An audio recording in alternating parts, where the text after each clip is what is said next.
Good evening. Welcome to the Bloomfield Township Zoning Board of Appeals meeting of June 13th, 2023. As a brief introduction, the Zoning Board of Appeals is a 7-member quasi-judicial body appointed by the Bloomfield Township Board of Trustees per the Michigan Zoning Enabling Act. Matters pending before the Zoning Board of Appeals are decided on a case-by-case basis. Any appeal of a decision made by the Zoning Board of Appeals is subject to circuit court review. Each case will be called separately in the order shown on tonight's agenda. There will be an opportunity for public comment at one point during each case. All persons wishing to comment will be asked to provide their name and address at the podium. Address your comments to the board and not the applicant or other members of the public. Given the number of appeals tonight, please make your comments brief and to the point. Comments by the Neighborhood Association will be considered as part of the factual information presented to the board, but those comments are not the determining factor for approval or denial. Please confine your comments to the specific request before the board. For a request to be successful, an affirmative vote of at least 4 members present is required. We hope this provides you with a better understanding of what you can expect at tonight's meeting. So I'd like to take attendance. So noted. Okay, so I'll need a motion to approve or amend the minutes of the May 9th, 2023 meeting. So moved. Support. So I have a motion and support. All those in favor say aye. Aye. Any opposed? The motion passes.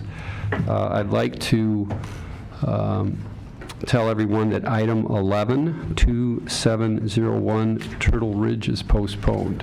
So we will not be taking that up this evening. If you're here for that item, we are not going to be considering it. So with that, we'll call the first matter on the agenda, item 1P 6750 Oak Hills Drive.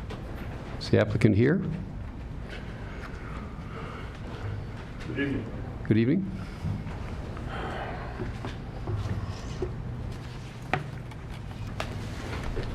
My name is Robert Carson. I represent the applicant. I'm pleased to be here this evening. I have just a couple initial comments. I represent the applicant. However, really I am here representing Nicholas, age 12, Sebastian, age 11, Luca, age 10, and Gabriel, age 7. And I'm here to really speak to the primary purpose of the township, which is to provide for the health, safety, and welfare of the community, and out of concern for these 4 young men, although the father is here also, obviously, and he's the applicant. You have a very detailed criteria or satisfaction criteria in a letter that was written. I believe all of you have read that letter. You've seen the diagrams. It meets every objective criteria. It's interesting because there's no definition of a sports court in the ordinances of the township, but all the criteria with respect, hi Patty, with respect to setbacks and other criteria and screening are there. So what is the issue here? The issue is a pole for a basketball backboard and hoop, which will be 37 feet plus from the neighbors, et cetera, depending on which of the 2 sides. And it will be fully screened with arborvitae. Arborvitae will provide 2 important considerations, which I would think the neighbors would be in favor of. One, obviously the visual screening, 12 months a year. And secondly, sound attenuation. And what is the alternative if this is not approved? What are the alternative? It certainly would not be, obviously, for these boys, young, healthy, energetic, to stay in the house and watch video games. They want to be outside playing. And where will they play if they don't play in the backyard, in the rear yard, setbacks having been met? They'll play in the driveway, which is not screened, which slopes down towards the street. So therefore, when they're dribbling a basketball or other balls or objects that roll, it'll roll down into the street. And if it doesn't roll down into the street because it's not screened, where will it roll? To the neighbor. So the whole point of this is to provide the neighbor with screening, sound attenuation, and safety for the boys in the neighborhood. It is a benefit to all concerned, but it is critical for the boys.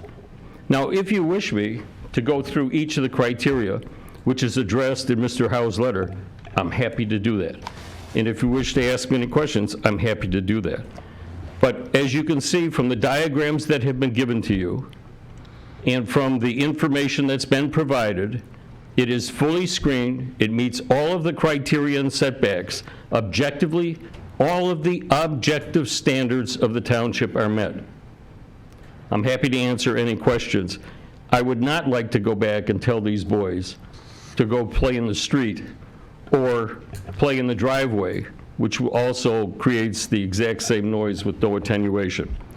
Are there any questions that I can answer? I'd be happy to do it, and I'm happy to read the letter, but I don't think you need me to do that, and I don't think with your agenda, So, time. Mr. Carson, could you, with your pointer show, because you mentioned netting and the basketball pole, where those are going to be located on that photo? You have your own pointer. I got my own. Of course you do. Yeah, right.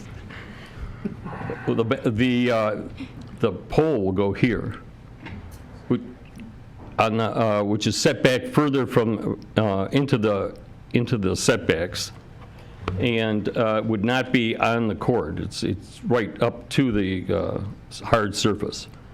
So they'll be playing away from the neighbor, toward the rest of the backyard, which also takes the sound away from the neighbor.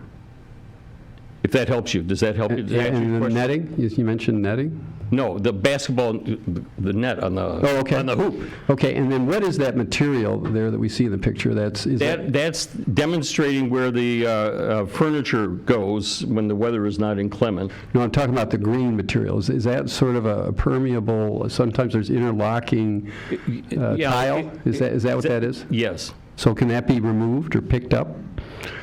Well, I suppose if it wears out, each of the squares are laid down individually, if that's what you're asking. Okay, and what's under the black tarp there?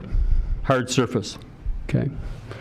So I think there was a permit issued originally. Wasn't that to put in a concrete pad there, a patio? It was for the patio, which is all part of this, but this part of the patio is restricted to seating. That's what's indicated in these pictures, and not part of what would be called the area of play for sports court, were there a definition for sports court, but where the basketball hoop would go over here. So I'm just wondering, if you got a permit to put in a concrete pad, it looks like you put in the sports court first, and the concrete pad is yet to be done. No, it's underneath. The concrete pad is underneath? The black. Yeah, it's all built already. Okay, so laid, I guess, is what would be the. The pad's already there. So the concrete pad is there, and you've just put the green over Right, the it's a top? play surface that's Okay. better on your feet. Gotcha. Okay. Any other questions from the board? All right, I'd like to open this up to the public. Does anyone here like to comment on this? I would. So I understand. So is there someone here there? So, Mr. Carson, if you could just step away. We'll I'll take. step away, and I'm happy to answer it. Okay, so you'll get The to end. respond to the comments from the public? Sure, they'll all be. Okay. Hi there, Kent Lund, 3827 Oakland Hills Country Club, subdivision number 1. I'm on the neighborhood board. This was unanimously not approved by the neighborhood board a few months ago. The pad was put in initially without a permit, and a permit was applied for after they were caught building it. It violates the side setbacks by 11 feet. It violates the rear setbacks by 30 feet. So that puts the sport court 5 feet from the south neighbor's property line.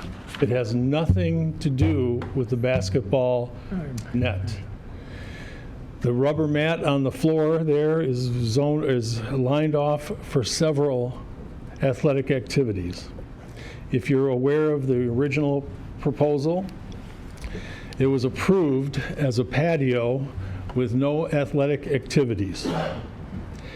Now we're coming back saying it's okay, and we're talking about 4 children that live in a very big backyard. The zoning board originally asked the owner to move it closer to their pool, but they didn't want it close to their house because it's going to make noise. They would rather have it next to the property owner to the south.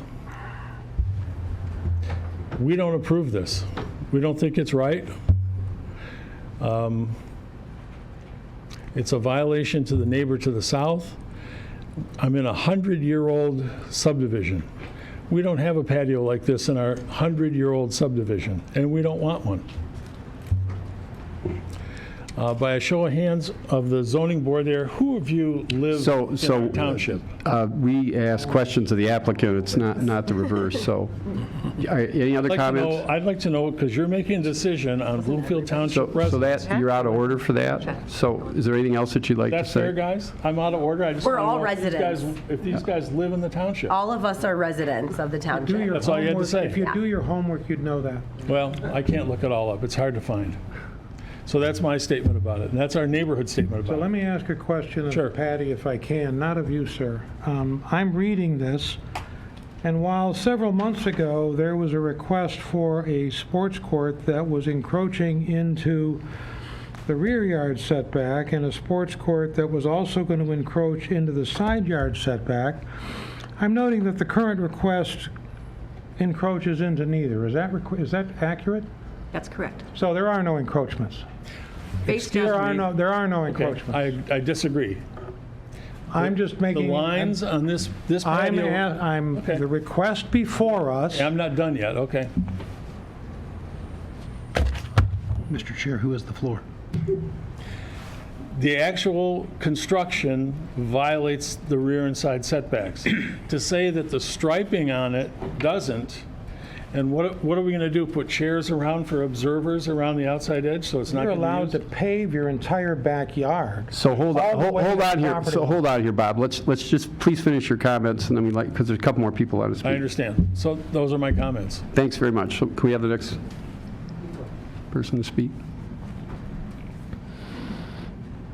Hi, I'm Jamie Drutches. I am the neighbor directly to the south at 6780. I don't understand what the board does if you disapprove of something and suddenly somebody builds it, how it's suddenly approved. It doesn't meet the setback requirements from my property line. I don't care how big his arborvitaes are or how tall they are. By the way, the basketball hoop has already been placed.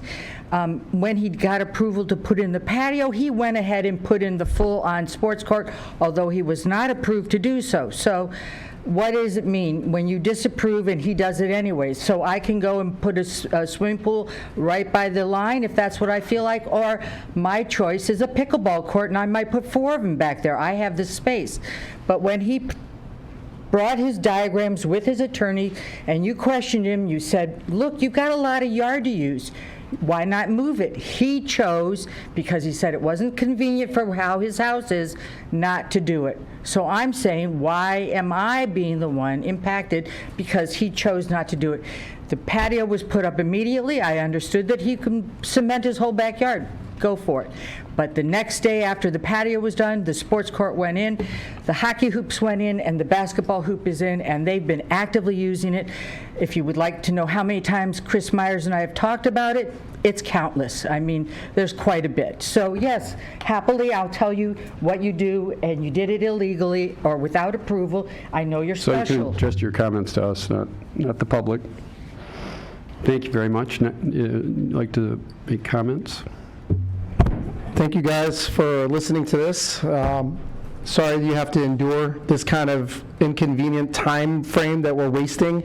I'm saddened to say that I'm a neighbor. You have to give us your name. My and name is address. Benjamin Georges, 6700 Oak Hills Court. I live 2 doors away from the Marcus family. I have 5 children in the neighborhood that I'm constantly under a barrage of golf balls that are entering my property on a daily basis. I'm yet to hear anybody speak about the dangers of those golf balls entering our neighborhood on a daily basis from Oakland Hills members, and our neighborhood who seems to only care about somebody bouncing a basketball too closely to somebody's yard through arborvitaes who meet the requirements of the code, and we're discussing their freedom to place a basketball hoop within the township ordinances, rules, and regulations. Where, as a neighbor, I have 5 children of my own, and I've seen the Marcus children play, and we've been on that road that says private, 25 miles an hour, where people are speeding past our home every day. I have 2 5-gallon buckets, and it's only June, of golf balls from Oakland Hills Country Club that enter my property on a daily basis.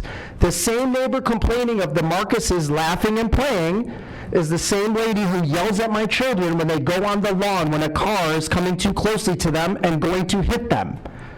So it drives me insane to sit here watching our tax dollars go to waste listening to some arbitrary garbage about a basketball being dribbled too closely or a hockey ball being slap-shotted into somebody's backyard. Shame on us as people for wasting this board's time, and then my neighbor to walk past me and say, you should move, when I say, how can you dispute this? So we need to have information that helps us with this decision, so some of that's extraneous, so. Child well-being, playing in the backyard is extremely valuable to this decision. The children are playing in the person's backyard on a sports court designed for children's play, where they have nowhere else to go. So what is the decision if they meet all the setback requirements that we're trying to get a special variance on? As a neighbor, I support people playing in their backyards. As a neighbor, I support the Marcus family to live their life in their property and work within the township needs and wants and meeting those requirements and doing what they need to do to meet those demands and requirements, which they've demonstrated. And I don't understand what more, as a neighbor in a community in which I pay taxes to, in a community which I participate in, that I'm active in, that I can help clarify as a need of a neighbor what they need to do here. What more do they need to do? They've met all the variants. They have the support of a neighbor that's directly close, 2 doors over. They have the support of everybody else in their family to do what they need to do, and they're not breaking any rules. So as a taxpayer, I'm confused why we're even discussing it. Do you have any other comments? So I appreciate it. That's it. I Right. appreciate it. Thanks for. So hopefully you guys can do something about the golf balls and the people driving too fast. So we're here just to talk about Just the saying. sports court. I'm not, that was a comment that wasn't relevant. So, Mr. Carson, would you like to respond to the comments? Well, I'd like to dial down the energy a little bit. It is, I think, a relatively simple issue. The sound of the children playing should be a happy sound. The fact that the parents are trying to provide a safer environment is a positive thing. In fact, that's the purpose of a township, which is to provide for the health, safety, and welfare. So I don't want to belabor the point. We meet the criteria. There are no violations. I would simply request that you allow them to go forward and have the kids play in the backyard and not run into the street. And I leave it up to you. If you have any questions, I'm happy to answer. So one of the comments was the basketball hoop's already up. Is that true? No. Okay, so I'm just asking Mr. Carson. May I respond, Mr. Chairperson? Sure. My name is Gerard Marcus. I'm the homeowner. It was my son's 10-year-old birthday on May 5th. They bought him a plastic hockey net. It has a small basketball rim on it. It's movable. There's nothing that's been installed in cement that's permanent. It can be moved. I think there's pictures that show that the hockey nets, there's nothing permanent that's attached to that structure there. It's all, it can be put in the driveway, it can be put in the backyard, it can be put on the side yard. There's nothing there that's been installed permanently. Okay. That would be why we're here today, to be able to... Well, that's what I thought, okay. Yeah. Any other questions from the board on this item? Okay. Thank you very much for your time. So do we have discussion on this? Do you I have a want? question. Okay. If the surrounding concrete slab was not there, this would not be a problem, right? Not the sport court itself, but the surrounding concrete, because it wouldn't meet the setbacks. It wouldn't be 5 feet off the property, it would be 16 feet off the property in the back. So I have a problem with the fact that it was done in the wrong order, and the sport court seems to be fine, but it seems like there's room to expand the sport court onto that full slab at some point. It's the slab around it that is causing the issue. Is that correct? Yeah, so, Mr. Carson, so maybe the homeowner, and I think the point's well taken. There's really nothing that would prevent the entire area from being used as a sports court, right? There's nothing physically that would prevent that. Well, there would be, if it was grass, there'd be nothing that would prevent them from using that area for play. That area is not covered for activity of the kids. It will have furniture on it. I think the furniture was submitted as to how it's set up. It is a patio. It could have been, I think somebody mentioned, it could have been the whole backyard without going through this process to go do that. I think it's really being forthright to demonstrate what's happening. That's the only area that has the surface for the sports court on it for the kids to play. I never knew there was a term, by the way, sports court, because I can't find the definition, but this is the area that the kids are going to play on. This is what's striped. This is what's contemplated. You can come to a few meetings, we'll show you a lot of sports courts. No, I know there's a reference to the sports court being approved, but there is no definition of what a sports court is. There's a lot of different varieties of them. There's a lot of different configurations, sizes, equipment. I mean, it's colloquial, is Yeah. what I'm saying. Yeah. There's nothing that I can turn to in the ordinance. No that single says- definition. No definition. Yeah. At any rate, I hope that Basketball clarifies courts the point. themselves have varying sizes. A lot of people don't realize that. Yeah, well, and let me just, there is no setback violation, to answer your point directly, by having the patio go where Yep, the the patio can is. go right up to the property line, yep. So, I guess that answers the question. Thank you. I would add also, Mr. Gittleman, so there are ways to enforce. Obviously, you have a zoning ordinance officer that can see on this, but the area that you see, I would make it analogous to my pool. I have a pool in my backyard, and I have a patio around my pool that abuts, that's closer than 16 feet away, because I'm allowed to have a patio that abuts almost to my neighbor, and you can kind of see it back in the background. So just like I have a pool, which is an accessory structure, I have a patio that surrounds it.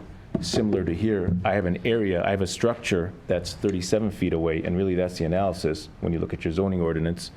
I have an area that's, I designate as a play area, that's a sports court, and I have a patio just like I have a pool patio. So, and I would submit to the board that I could probably bring that entire thing 5 feet away, as long as my accessory structure is more than 16 feet away, which it is.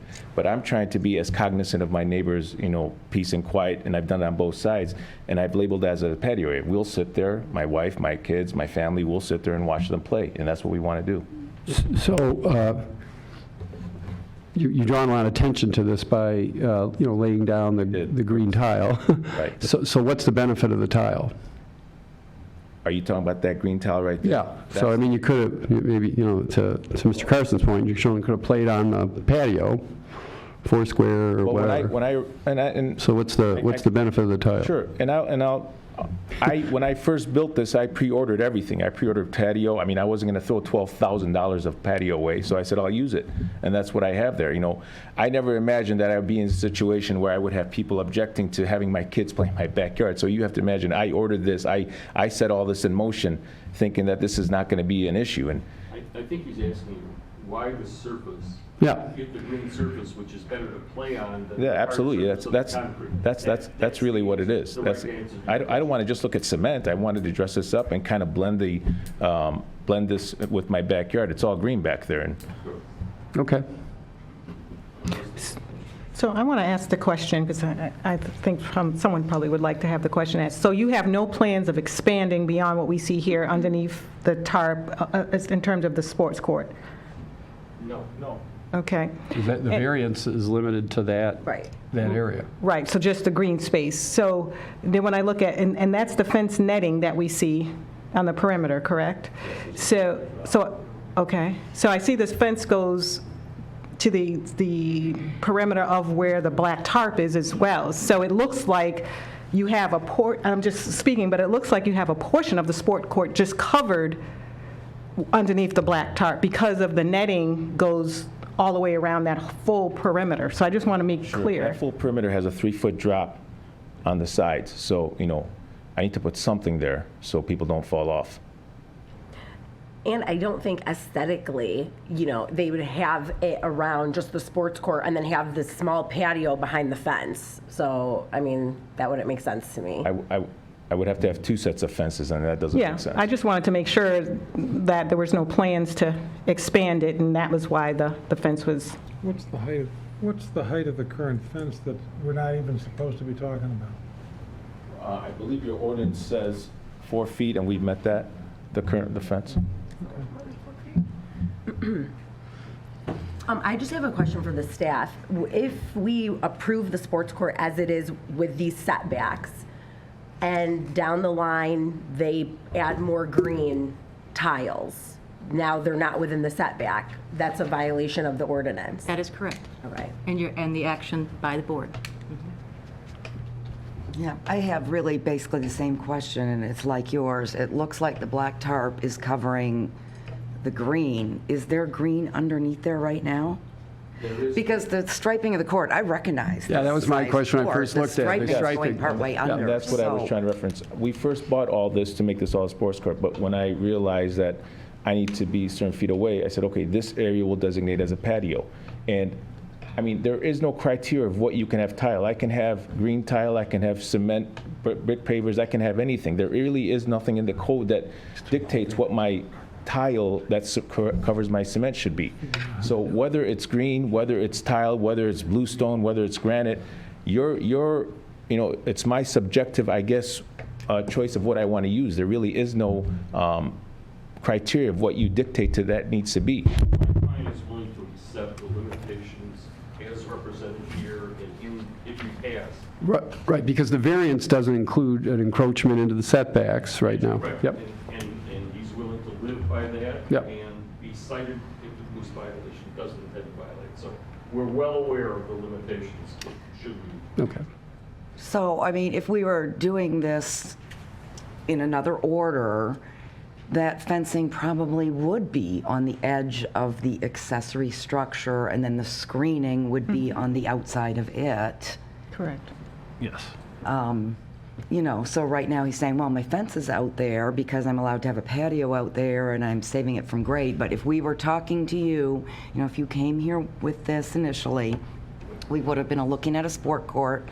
We would have preferred the 16 feet, and any fence that you wanted around it would have been at the 16-foot mark, and then we would have had screening on the outside of that. So now, he's right, there's nothing to prevent him from picking up the black tarp and having green everywhere. Well, As long as he doesn't use it for right up sports. against again, I could stand that, no disrespect. You wouldn't put a fence right up against where the kids are playing so that they run into the fence. No, but you would have put I the think fence sport at your court- setback and designed the rest of your play area accordingly. If it's an issue of color, we could change the color. It's an issue of color. That's what people are concerned about, but we're willing to live with the. No, the issue's not the color. The color just designates where the footprint of the sports court. Can I say something? And then this is probably against the better judgment of my attorney. The accessory structure per your code, and I happen to be an attorney myself, so I kind of understand this a little bit. The accessory structure is not the sports court. I think you're misunderstanding this. That's not what your ordinance reads. The accessory structure is what is placed on there, whether it's a tennis net, whether it's a basketball rim. Yep. That's the question. My accessory structure is way beyond the 16 feet. What surrounds this accessory structure is not the question, I don't believe. I think and, board may or may not agree, I can outline that whole thing as a sports court, as long as my accessory structure is more than 16 feet away. That's the critical question for you folks. I am trying to be cognizant, hey, I'll put everything around it 16 feet away. And that's really the question. Is your basketball rim 16 feet away? My initial design, which you denied, my basketball rim was right about the neighbor's yard. It was less than 16 feet away. There was no issue with the size of the patio or how far the patio had to be. You guys asked for me to move my basketball rim, and therefore the entire court 16 feet away. I said, I'm not willing to do that. I've already outlined this. We came back and we got creative, and we read what your ordinance allows. Your ordinance allows me to put a structure, which is a basketball rim, 16 feet away. And I've done that. I put it 37 feet away. What I've outlined 16 feet away was just to appease my neighbors, say, hey, look, I'm far away from you folks. I could come up to the edge of that line and call that a sports court. I think your ordering officer will agree. They will say, yeah, it could be used. The question is, what's 16 feet away? What's 16 feet away is my basketball structure. That's the accessory structure. That's the analysis. Let's live with what we applied for. Yeah. And we'll live with the criteria of what we've applied for. Any violation of that would be a violation. We're happy to live with that, and that's it. That's it. Mr. Chair, if I could just refresh the board's recollection of our accessory structure and use provisions. It does speak to the accessory structure and use. So it's not just necessarily a structure, which is, I think, is the description that you just heard. It actually is the use itself. And so that's why when we define a sports court, we're looking at the actual dimension itself, the use of that area, and if there's any incidental fencing, netting, poles, so forth, that is ancillary to the request for an accessory use, which is a sports court. That's what our application is. So this is all the same surface, and the whole thing's a sport court. Yeah, but okay, I just have a quick question though, because I need to make sure I'm understanding this. Let's say that all that green tile was gone and it was the cement patio, and he wanted to put the basketball hoop where he's proposing now. Would he have to come here for permission? Yes, and that's why this request is before you tonight. He is presenting a sports court It's related to the use. compliant with the setbacks, but it's defining an area that is the use, which is the sports that. court. And that's why it's being heard tonight, because if it wasn't, then it would be compounded by other variances or and- conflict with the. And my understanding through counsel and his representations is the area that's going to be used as a sports court is the green tile and not the cement. That's going to be a patio. So those are the Yellow facts. on the diagram. Yep. The application. Yep. That's what he's asking. Which is, that's located, that those are within the setback, or those comply with the setback requirements. Be purple tiles, it'd be no So has everybody got the facts straight here? Yep. Are you bouncing around? So Eddie? does the green get peeled back to those lines? No, the green's, well, Green the green tiles. is in that area which complies with the setbacks.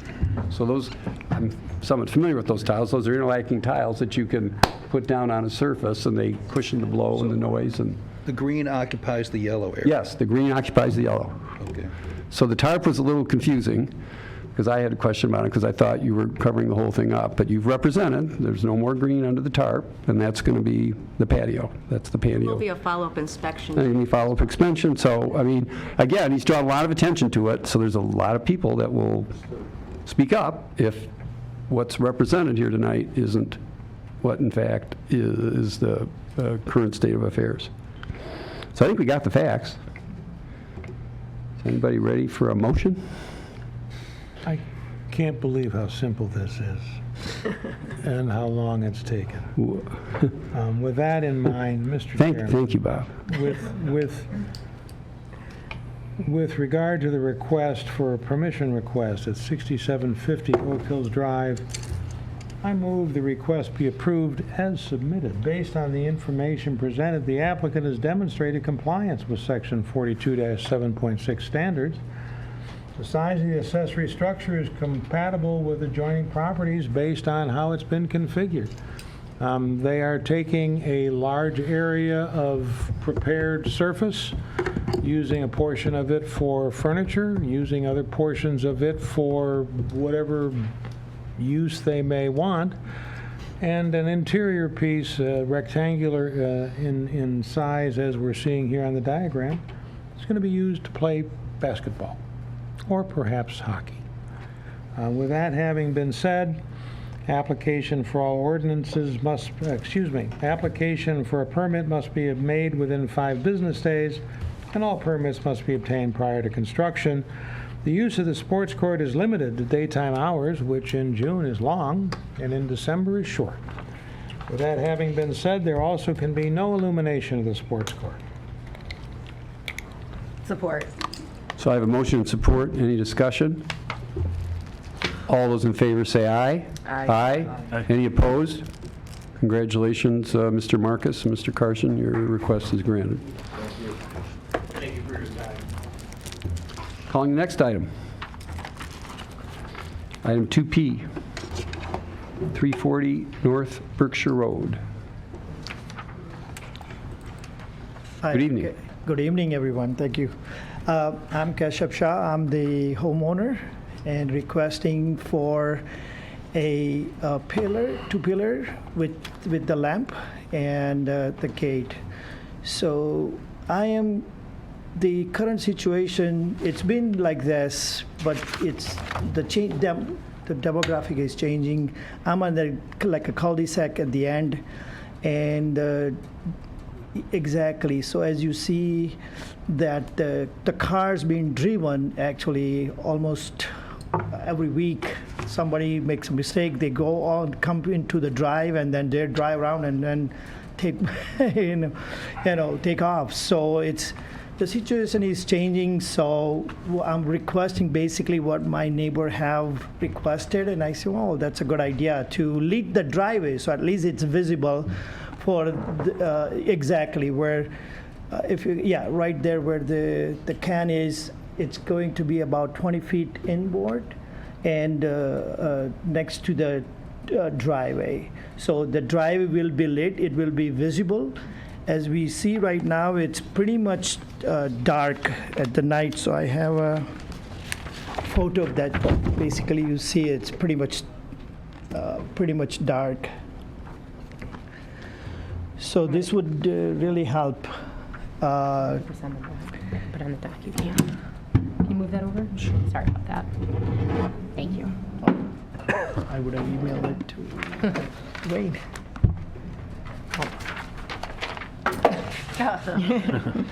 We can see it. I think we got It's too it. dark. I think so. And the other picture. That's why I had cataract surgery. I can see stuff like that. And this is the proposal, right? Okay. My neighbor has. Okay. We can.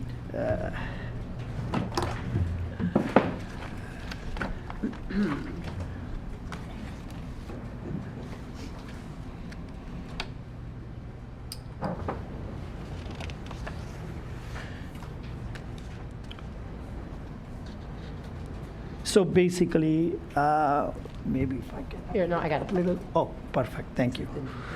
So basically, oops. Yeah, this is my next door neighbor has. I think it's working out really good. It's lit, but and they don't have any issues.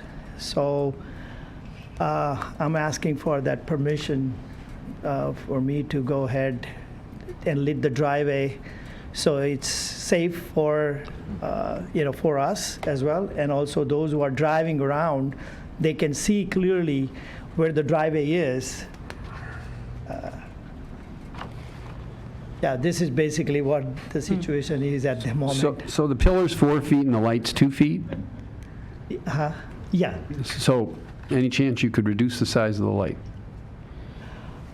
Means shorter, Shorter or? but then it will defeat the purpose, right? Because of the driveway is, 13 feet. So, You don't think there's going to be enough light from a light that's only a foot as opposed to 2 feet? Or smaller than that, or? 'Cause So it's- 2-foot lights generally. the ornaments on the top shown, it's making it look taller, but it looks pretty. But it's not that. So you've got your heart set on that light? Did you have any discussions Not with the me, my staff? wife, actually. Did you have any discussions? Oh, your wife, okay, well, that's raising the stakes. Did you have any discussions with the staff about the light and maybe look at other options that your wife might like? We did actually, and like you said, that's got a heart on it, and so, and it matches also with Okay. the lighting. So Well, Okay. I'm going to raise the same concern you have. There are numerous ways to illuminate that entrance without even needing a lamp on top. So you could keep the 4-foot pillar, just change how you're going to illuminate the drive. And Put it on the side? I also have an issue, let me backtrack. I don't have an issue. I have a curiosity about what the practical difficulty is that requires a 7-foot high gate. no, it's not 7 foot high. It About says 6. 7 foot high by 14 foot wide, black aluminum gate across the driveway in At the front at yard. the highest point, isn't it 7 feet? It's 6.2. 6 point, But actually it's 4. Okay, But then so- the curve goes yeah, the curve goes up. Well, 6.25 then. 6.2. the ordinance doesn't say at the low spot it has to be 4 feet. It says it can't exceed 4 feet. So it seemed to me that 6.2 exceeds 4. So my curiosity is the practical difficulty, which is part of your application's necessity. I'm sorry, necessity. Yeah, what's the necessity? Wouldn't a smaller gate, What's the, why smaller does it lights? have to be that height Yeah. when it could be 4 feet? It's just the selection. I mean, it's not intentionally that high selected, but it's just the selection of that gate is curving, and it goes up to that 6.25. So the 4-foot would stop people from coming into your property, right? Yeah. Yeah, okay. Exactly. So it's going to be visible, safe, and my also situations are traveling and all that is picking up, and it's kind of uncomfortable when people just drive in and go around and then drive back. Oh, this is not the road. So, I don't think the necessity of the gate, I don't think, is in question. okay. Basically, they're just saying, would you, instead of doing the 6 foot, 6, this go one to you 4. propose, do a 4-foot one instead? I'm going to have to search again, right? So what's the ordinance, like maximum 4 feet? 4, okay, sure. So it's going to be hard for us to go along with anything above 4 feet because there's no practical difficulty that says it has to be 6.25 or 7 feet tall because of this. There's no this.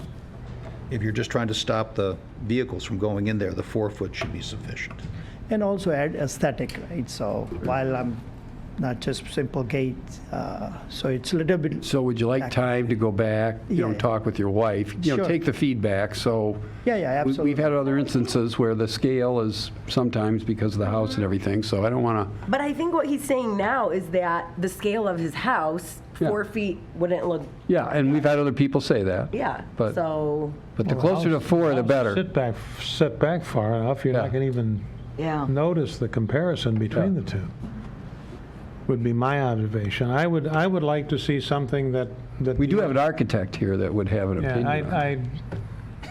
I think there's ways to approach the height on the piers, and still illuminate the drive very successfully. And Yeah. I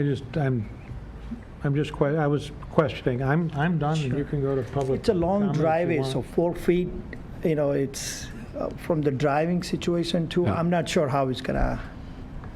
So, yeah, maybe that's a good point, Bonnie. Chair? Yep.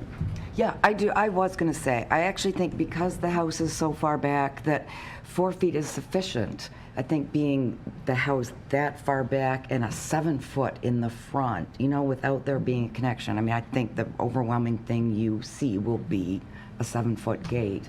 And I think, something 4 feet with some taper would affect all the safety that you need. Is the illumination on the piers something you're Do we concerned have a about? cutoff or any kind of down lighting requirement? No, there's not a Shut off. requirement. Well, I also was going to say, 20 inches sounds like a lot in real life, but I do in my business tell people all the time, don't go too small. What looks big on paper, when you get it out in the landscape with those piers and a 4-foot, that's not a large light in my sense. I mean, it's probably only 8 inches diameter, probably 10 inches the lantern plus the other stuff. So I don't have as much a problem with the lantern as exceeding the 4-foot. Okay. So just to see, is there anyone here that would like to comment on this from the public?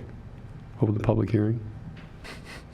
All right, so I'll close the public hearing, so at least, but I would, so do you think you could take this feedback maybe and talk with your wife and come back with something that's a little smaller in scale? Smaller. Sure. Absolutely. Because it's important that your wife is happy with whatever you decide here, so we No, don't but want if to I say 4 feet, Yeah, we don't 4 wanna feet, we'll put you at risk. We'll work with the Okay. requirement. If you want to agree without going home and asking for permission first, you're welcome to. I think that's too risky. Well, we could move him to later, but I don't know if you'd want to do No, that. I think postpone it. he's, I'm just saying, if she's like my wife, she's going to want to look at a lot of stuff before they just, not going to decide tonight. All these assumptions about wives. What's that? Thank you. All these assumptions about wives. Yep. No, I'm just saying, and my wife would assumptions. not want to be pressured in making a decision during this meeting. I'm just telling you that. She would not be happy that I said that in public, but, so would you like to wait? Wouldn't that be table. better? For the gate, right? Can No, I, to talk to your wife and come back next meeting. next month? Yes. Or we can move you to the end of the agenda. Or we can move you to the end. And you can go talk to her in the hallway. I'm sure you'll have probably 2 hours at this rate. Okay. Hey, Yeah. so whatever you want to do. Yeah, Do so, that. I You're like being it. encouraging. I'm not too far, actually. I can, Okay. Good idea. Thank so you. motion to postpone. could you bring this back some snacks later for in us? the agenda. absolutely. Bring your wife, If we'd you like to find meet her. something that starts at 4 feet would be Yes. the direction that we're giving you. Yes. Or, Starts at 4 Only feet, issue maybe I there's a got- little the only thing. but- issue I that's think what it is, actually. Start with the 4 and goes up to 6.25. That's too much of an It's increase. too much, but it will maybe, It's that wide. yeah, exactly. More gradual. Yeah. Okay, so what's So the a motion? motion to postpone this The end of the agenda meeting. item to the end of the meeting, yes. Approve, support. We have a motion and second. Wait a minute, Bob, you got to stop while I'm making a motion here. It makes me look bad. Okay, so I have a motion and support to postpone to the end of the meeting. All those in favor say aye. Aye. Aye. Any opposed? Okay, so we'll see you at the end of the meeting. Sorry, Mr. Chairman. It's okay. No worries. Calling item number 1. 93 Westwood. Oh, I think we're on item 1. Eight is number 1. Incompetent chair. Vote him out. The next meeting. Is the applicant here? Oh, my gosh. Applicant's not here? Motion to move to the end of the meeting? So this is just a generator. Yeah, let's just do it. Probably do this one. We do have Kathy here from the Kathy's village. here, so Oh, Kathy's perfect. Kathy's Thank been you, Kathy. entertained, so The agenda. Kathy will bring the meeting back to normal. Thank you, Kathy. So this proposal is for a generator that is not adjacent to the house. It is next to the pool and pool equipment. Across the back of this house is a lot of windows. There just isn't a place to locate it. Our board looked at this and approved it back in 2019, and for whatever reason, the resident didn't install it at that point, so they resurrected it this spring. We approved this with the requirement that even though it's behind the house, it would be fully screened with evergreen plantings, the height of the unit maintained in healthy condition, given that it's so far from the house. Any questions? Anyone else from the public that'd like to speak on this? Close public hearing, bring it back. I'll make a motion. Okay. I'd like to make a motion to approve the dimensional variance in regards to the appeal at 293 Westwood Drive for a generator. I move that the variance be approved as requested. Based on the information presented, the applicant did demonstrate all standards for practical difficulty, because compliance with the strict letter of the ordinance would be unduly burdensome because of in order to put the generator, you would have to put it detached from the home due to all of the windows that are there, and you can't have them up against the window, which would prevent reasonable use of the property. There's no injustice to the adjoining neighbors because it will be well screened. The unique circumstances, again, because this is probably the only area that it can be located, and because of that, it is not self-created. If approved, the motion also includes application for all necessary permits must be made within 1 year, and all permits must be obtained prior to construction. And evergreen plantings may be required or are required to screen the unit from public view and must meet or exceed the height of the unit at the time of planting. Support. I have a motion and support. Any discussion? All those in favor say aye. Aye. Any opposed? The request is granted. I'm calling the next item, item 2, 1147 North Glengarry. Good evening.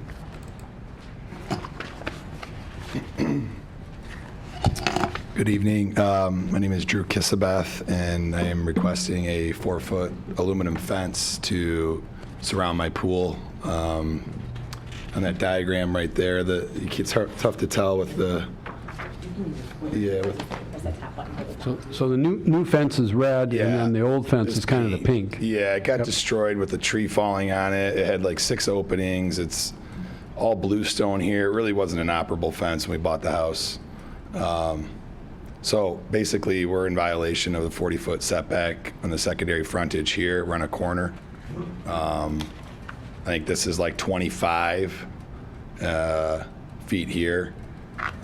So I've gotten numerous complaints from Chris Myers that I need to put a fence up. So I want to put a fence up.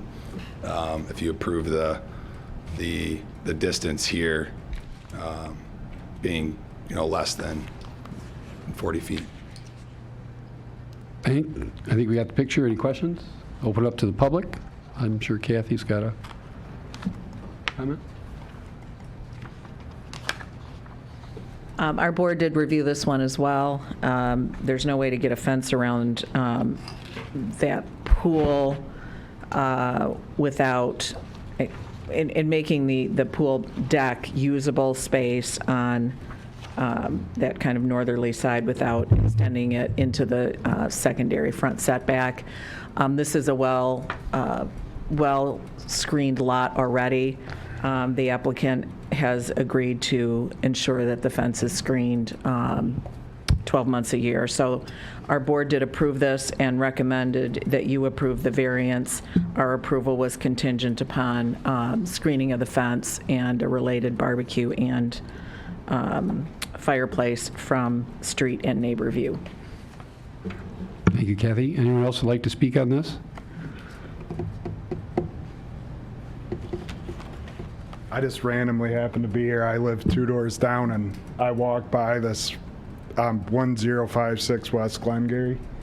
And what is your name and address? 10 West Glengarry Circle 156, Tony Hewins. Okay. I walked by this. I've always been baffled by this fence, the way it was before, and I fully support it. So. Thank you. I just saw my neighbor. I wanted to support him. All right. Thank you. Okay. Anyone else? Close public hearing. I don't think you need to respond to those positive comments. Anyone on the board like to make a motion? I'll make a motion in regard to the appeal at 1147 North Glengarry Road for a side yard or a secondary frontage setback for the proposed fence. I move it be approved as submitted. Based on the information presented, the applicant did demonstrate all the standards for practical difficulty because the unique circumstances of the property having a dual front side yard, and the existing location of the pool from which the fence needs to provide safety. Compliance with the strict letter of the ordinance would be unduly burdensome. It's not self-created. It will be screened and not an injustice to the neighbors based on the approval of the association. If the motion is approved, all necessary permits must be made within 1 year, and construction and permits must be pulled prior to construction. Support. Motion and support, any discussion? All those in favor say aye. Aye. Any opposed? Congratulations, your request is granted. Thank you. Have a good night. Calling the next item, item 3, 450 Hupcross.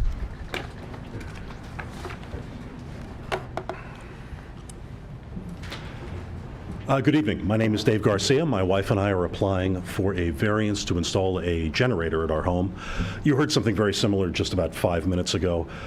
If we were able to put the generator totally abutting our house, we would be ballpark 40 feet away from our property line.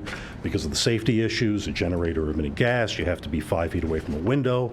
We have a large window, so you need to be 5 feet away. We would still be approximately 30 feet away from the property line. We've had the village manager come and tour our property in the last month and a half or so. I believe she agrees that this is really the only practical location for the installation. We've been required to plant plantings around it that will totally screen the generator, as well as you can see in that picture, we have an existing air conditioner unit. It'll screen that as well, and it should be no hindrance to the neighborhood. And of course, we all hope generators are not running all that often, but obviously there's not going to be a noise issue unless there's a power outage in the neighborhood. I won't elaborate any further than that unless you have any questions about what we've submitted. Any questions? Open this up to the public for comment. Oh, thank you. If there is a power outage, it'll be a symphony of generators in the village, and I predict there will be a power outage. Yeah. So we did approve, our board did look at this and recommended you approve the variance. The location is just maybe about 6 feet from the house there because of the location of the windows. There isn't another place along the rear. There's a deck along the rear, doors, windows. There's no place along the rear that you could locate the generator or on the other side because the driveway's in the way and you wouldn't be able to screen it. So that was the hardship that we saw, and we recommend your approval of the variance. Our approval did require screening of the unit. From the date of installation, evergreens the height of the unit. Thank you. Thanks very much, Kathy. Anyone else like to speak on it? Close public hearing, bring it back to the board for a motion. I'll make a motion with regard to the appeal at 450 Hupcross Road for the variance with regard to the generator placement. I move that it be approved as requested. Based on the information presented, the applicant did demonstrate all the standards for practical difficulty because compliance with the strict letter of the ordinance would be unduly burdensome, given the fact that in this day and age, especially in the village, you frankly need a generator. There is no injustice to adjoining neighbors by reason of the fact that many of them have generators, and also we are going to require evergreen screening so that it cannot be viewed by the public. The unique circumstances with the property have been demonstrated given the construction of the home and the windows that surround the home and prevent placement within the ordinance. And this is not self-created due to the reasons stated. And you should get all of your permits within 1 year, and they should be obtained prior to installation of the generator. And you will have to plant evergreens to screen the generator from public view, and those evergreens should meet or exceed the height of the unit at the time of planting. Support. Motion and support. Any discussion? All those in favor say aye. Aye. Any opposed? Congratulations, your request is granted. Thank you very much. Calling the next item, 5130 Pond Valley. Hello. Hello.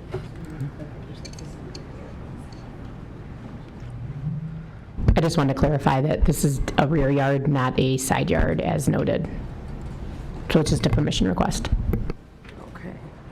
Stephen Bonamy from Creative Brick for 5130 Pond Valley Road. The owners came to Creative Brick to redesign a more functional backyard, including landscaping, a patio, and swim spa, which will be in the rear yard and immediately adjacent a covered patio for easy access. The backyard slopes up away from the house, and existing vegetation is along the perimeter of the property, which greatly shields the spa.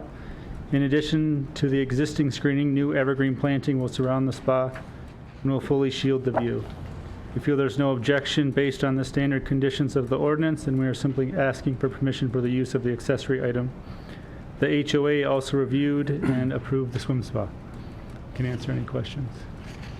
Any questions from the board? Open this to the public. Anyone like to comment? Close the public hearing. We're back to the board for a motion. Mr. Chair, I can make a motion. In regard to the appeal at 5130 Pond Valley Road, for the accessory structure, I move the request be approved as submitted. Based on the information presented, the applicant did demonstrate compliance with section 42-7.6 standards because the placement of the accessory structure is within setbacks and it is in the rear of the property.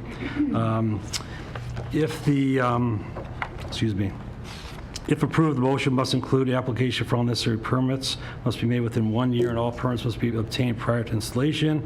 And additional evergreen screening plantings may be required to screen the swim spa from public view 12 months of the year. Support. Motion and support. Any discussion?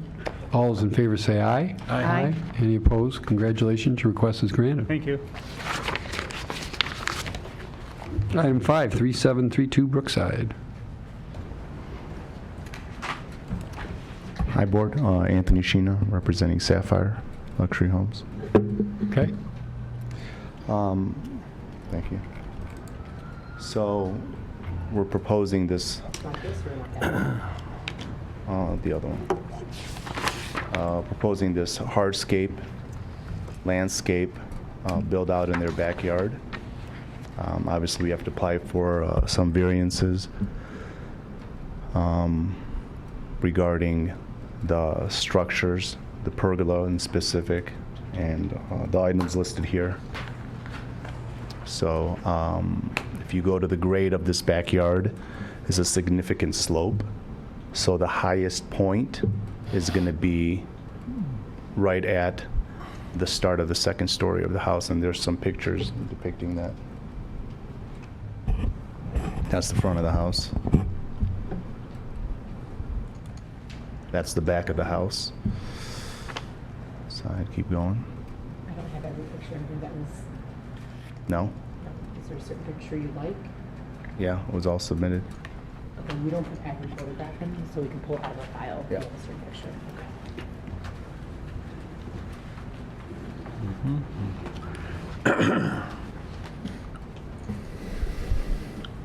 Really don't have many neighbors. The neighbors are pretty far away from them.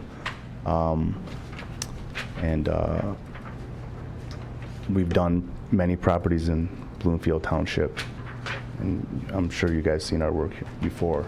So I don't think this is Whatever an... picture you want to show, you can just put on here. Sure, thank you.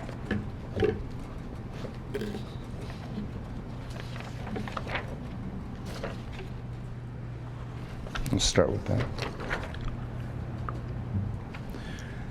So that's going to be, because of the severe slope, and you'll see it in other pictures, that's going to be the highest point. That red line signifies the highest point of the pergola in the backyard.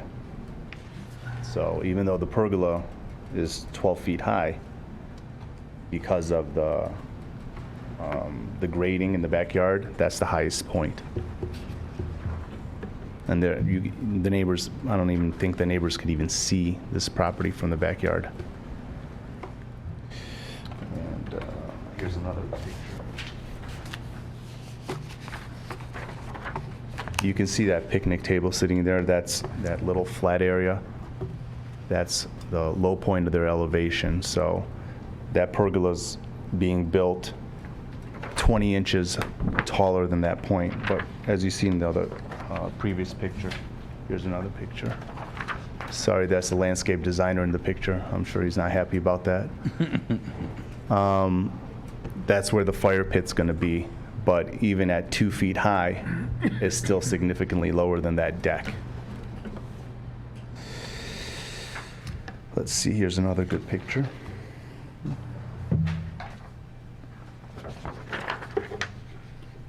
So there's going to be some retaining walls, pergola, fire pit, little pergola structure over the grill station. So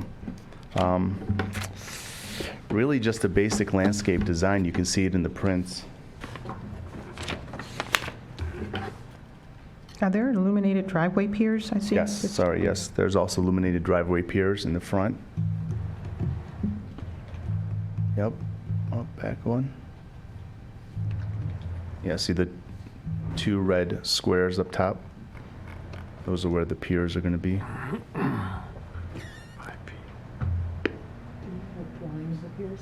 I don't think so. Yes. No lighting on the piers. This is a down light. So, It's a down light. The entire fireplace is illuminated there, that's the, so you have the two piers in the back there. What's the source of light for, is that?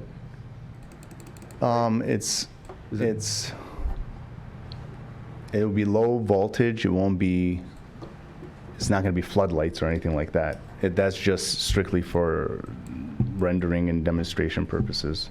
Nothing's going to be, it's not But I gonna guess I'm trying to understand, are those bulbs, how is that illuminated? Is that right on the surface? Landscape lighting, yeah, landscape lighting. Okay. So it's projecting up onto the Yeah, uplighting. pillars? Got it. Uplighting, All right. okay. Uplighting, that low helps a lot. voltage uplighting. It looks like it's glowing, so it Yeah. almost looks like. It does, yeah. Well, The designers see can at get a little concert bit, with the- Okay. Got it. Any other questions from the board? Open this to the public. Anyone like to comment on this item? Close the public hearing, bring it back for discussion or further questions? Is there, you've got downlighting on the, you've got downlighting for the piers. Yes. Which is fine. Actually, it's preferred. I'm curious as to the 5 versus 4. 5-foot height versus 4-foot height. You know, it's just part of the design. So No 4 real- foot would also be okay? I'm sorry? 4 foot would also be okay? Possibly, yeah. It's a pretty secluded neighborhood here. It is. I'm very familiar with the size of the lots and the street, and they're very large. Yeah, it's a nice property. Their backyard's, it really needs development, but that's the whole point of this. Yeah.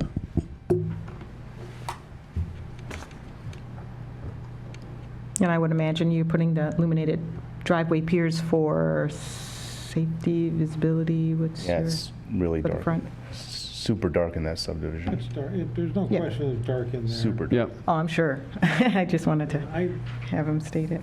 And these are big lots. I'd make the motion, but I can't support the 5 feet. If somebody else wants to go ahead, that's fine, or if we want to amend it to 4, I can do that. Well, is 4 okay? I mean, if we make it. That's what gets it done for you tonight? All right, go ahead, Make it Bob. 4. Let her rip. Thanks. Jeez, thanks. Okay, so, Mr. Chairman, with regard to the request at 3732 Brookside Drive, a dimensional variance and a permission request, I will deal with the permission request first. This will deal with the fire pit, the illuminated piers, the pergola, the kitchenette, the fireplace, and the illuminated columns. I would move that the request be approved as submitted, with one exception, and that is that I want the driveway piers to be a maximum of 4 feet versus 5. Illumination, as stated, is fine. Based on the information presented, the applicant did demonstrate compliance with section 42-7.6 standards. Location of the accessory structure and its use will not hinder or discourage the adjacent use of property due to their location and lot configuration. With that having been said, regarding the dimensional variance for the piers, guess what? I just eliminated that. In my motion, and with Front that... yard. It's still in the front. Pardon? They're still in the front. Oh, they're still in the front yard. Yes, that's right. My apologies. So with regard to the dimensional variance, I'm going to move the variance be approved as requested based on the information presented. The applicant has demonstrated all of the standards for practical difficulty.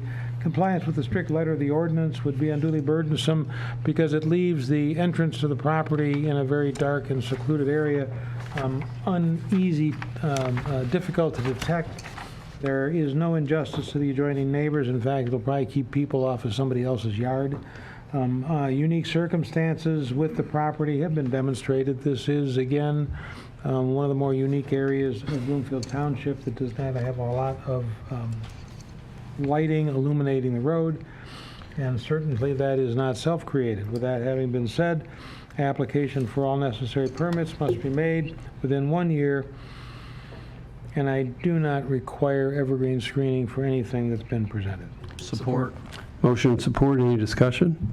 All those in favor say aye. Aye. Any opposed? Congratulations, your request is granted. Thank you very much.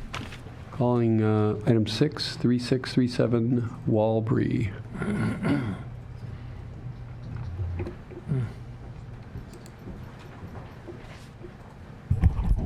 Good evening. I would like to thank the board for hearing my case tonight. My name is Christian Groth, and I live at 3637 Walbury Drive.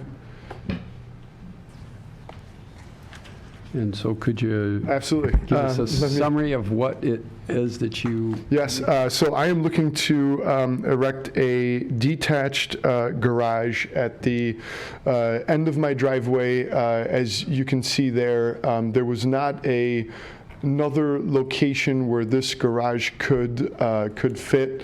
My primary purpose for trying to do this is to give my mother, who lives in Germany most of the time, is unfortunately fairly ill and very mobility impaired, an opportunity for us to park an extra vehicle there that could help with her mobility impairment, and we'll give her a chance to hopefully visit us more often. I'm seeking a variance to get a bit closer to the southern lot line, which is to my neighbor. I have shown my neighbor the design. He's actually a former architect. I think he liked the design. I think it looks nice. The top left photo would be the view from his property, but there is a fairly significant amount of natural screening that is already in place and that I'm planning to further enhance from him. Also, my neighbor to the north side wouldn't even have a sight line, or really no one would even have a possible sight line to this garage other than my neighbor to the south side. Okay. Any questions from the board? I'll open this up to the public. Anyone who would like to comment on this item? Close the public hearing, bring it back. No, there's no. Oh, sorry. Public hearing is still open.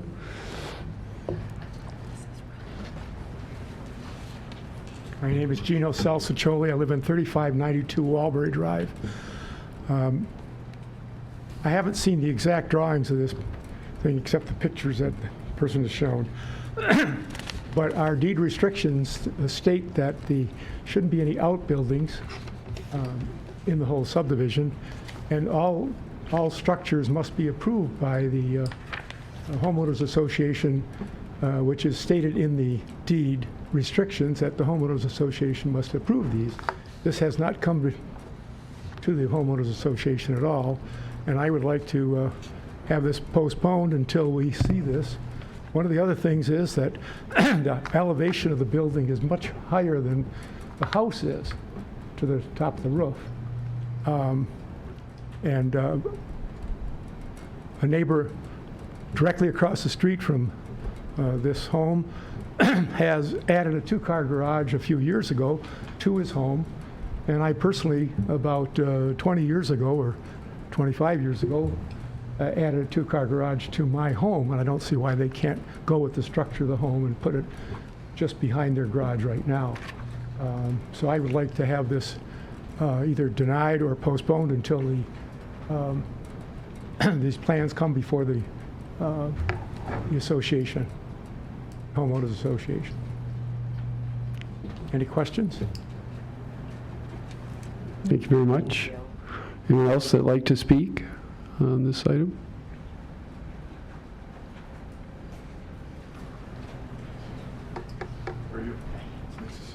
See you. Peter Aboud, Caroline Michaels. We own 3654 Walbury, which is right across from the driveway, shifted a little bit. So we didn't really have a good view of what was going to be requested.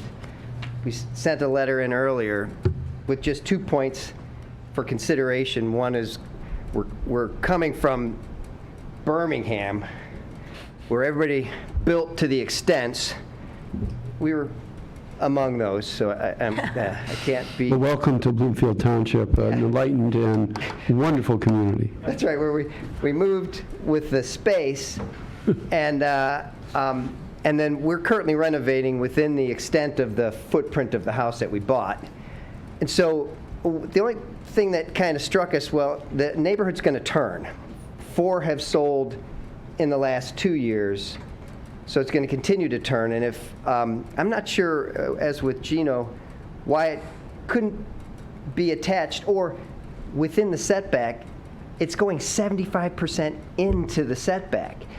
Now, okay, this one and the neighbor next to it is okay, but a bunch, they're going to continue to turn, and the pattern will be people building to the extents and outside the setbacks. That just Now, you makes say you don't want us to turn into Birmingham? Is that what you're just trying to say? I think that's what you're saying. Is that why you gave us the Birmingham background? That's right. Okay. So That's a strong message to us. Yeah, maybe. But otherwise, to add something there and to improve their quality of life for their visitors, it's a great neighborhood, and he's been a wonderful neighbor so far. So Okay. Our idea isn't to impede, but yet encourage. So thank you. All right. So is there anyone else that'd like to speak on this item? All right, we'll close public hearing now. You can respond to the comments. Thank you, and I do appreciate my neighbor's comments. I always want to be a good neighbor. I take a lot of pride in that. I try to keep my property very nice. I would like to respond to a couple of those issues. When they're saying to simply attach the garage to the home, I would love to do that too, but in the rear, you can actually see in the left photo, that is the sunroom. So if I extended my garage to the south, they would push the garage so far forward that you couldn't pull a car into it.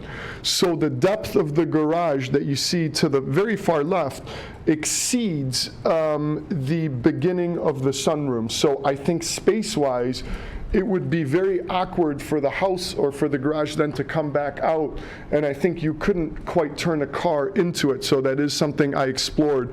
If you can also maybe go back to the rendering of the garage for just a moment, I actually do not believe that this garage will be any taller than my home. It was actually, in fact, designed to completely mirror and mimic the look of my home because I wanted it to feel as if it was initially intended to go with the home and look very consistent in terms of the design. And that's really the only place on my lot that I think it could conceivably go. So we did explore different options. Oh, and then one last item I would like to address. Our HOA, in fact, I did contact our HOA. I've got an email track record of that as well. The HOA president actually spoke with Wade, who's been very helpful throughout the process. And the HOA's position with all of these items is that they do not comment. So our HOA takes a position of non-comment. I think that can be supported. Are you Wade by any chance? Okay, perfect. And I believe you spoke with the president of our HOA, so our HOA does not comment. So it was actually sent to the HOA, and they were made aware of it.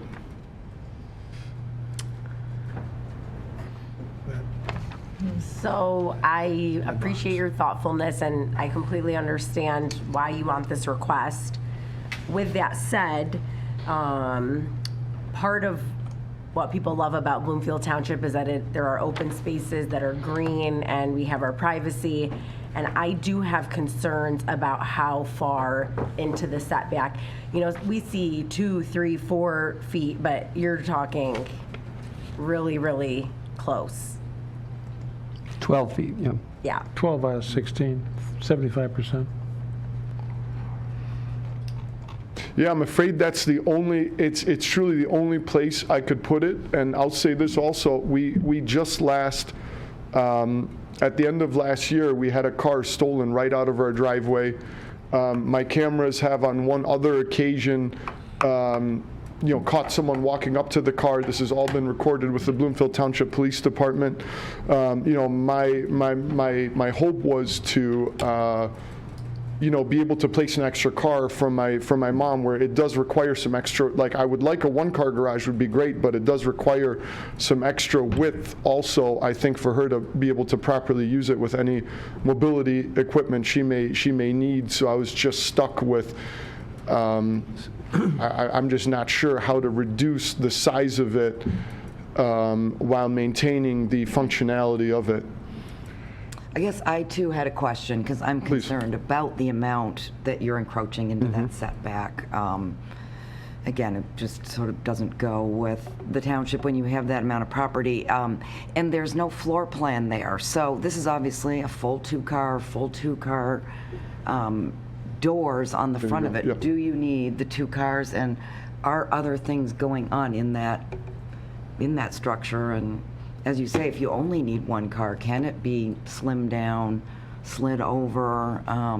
You already do have a 2-car garage. Are there other solutions to not encroach as much? Yeah, you see, I figured that if there was a ramp or something like that for her to get out of the side of a vehicle, that it may require some extra space, or if we even switch it around. But I felt that the 2-car garage would be needed, but maybe there's a way to revisit that, but I'm not sure it would make as much sense as this version. I tried to keep the version. I actually reduced the scale of it somewhat already to try to, I think it's attractive. It'll be well screened. It will look like the house. So I think from a visual appeal, I think it will look good. And certainly the neighbor who's the most affected by it has given me his, blessing that he would be okay with that. And he was pleased to see the design of it. You don't have to drive fully 2 cars in there. There's room to move it over. Yeah, could you go back to the aerial or the? So I thought you said, part of the issue. So help me understand, if you moved it north, right? So it wasn't in the setback. What's the problem with that? Because do you have 2 different entrances to it? Are those 2 different? So you see the driveway is here. So this is the current garage, and there's a brick paver walkway that I'm going to somewhat encroach on my own walkway here. The problem is that the driveway, there is a sunroom right here. Yeah, I remember that picture. Area. Okay. So I just couldn't quite figure out, even with the help of my designer, of how to move it further to the north, while being able to enter and exit the garage easily from the driveway. And also my first choice was to try to add on to it here, but you can sort of see the depth of this garage would come forward to likely about here if I added onto it, and it wouldn't give a turning radius, to pull into the garage would be my challenge if I tried to attach it to my home. Can I also just mention, I'm not sure this is drawn to scale. It wouldn't seem to be. I mean, basically a square 23-foot by 23-foot garage wouldn't be coming this far forward. And I don't think it, I think you may be right that it's not like this. It looks more like 32 feet long, if that's 16 in the back. And so I'm just wondering if there's more space back there when this is drawn to scale. And this is shift one it of the, over. One of the questions I had was what the current setback is for the existing garage to that side lot, because that would give me a better understanding of what we can do with that building. Right. We don't really have a site plan here. We don't have a site plan. He's got a photo if this was even reasonably accurate, moving it 12 feet to the north, even if it remained detached, would now be behind the house and would almost eliminate the ability to enter it based on its current configuration. So because I don't have what I consider a clear picture of what is being presented, I would request that we get one. Yeah, Mr. Taylor is correct that if it moved to the north, you would impede the ability to actually pull into it, or it would push it so much further back where in order to like loop a driveway around where it wouldn't. I understand you can't loop I think I around would it. get into the east setback more than I'm into the south setback. And I know it may not be perfectly to scale, but there is a photo actually. If we, let's see, that photo in the bottom right, I think probably shows it best. You have to imagine in this photo, there's a sunroom that starts about 6 feet in from this wall here that is to the left. So there's just not a ton of room to place that garage. So this is 23 feet, this is 23 feet wide. Yeah, which 23 means by 24. Which means that 12 feet of the 23, as you look at that lower right picture, would now have to be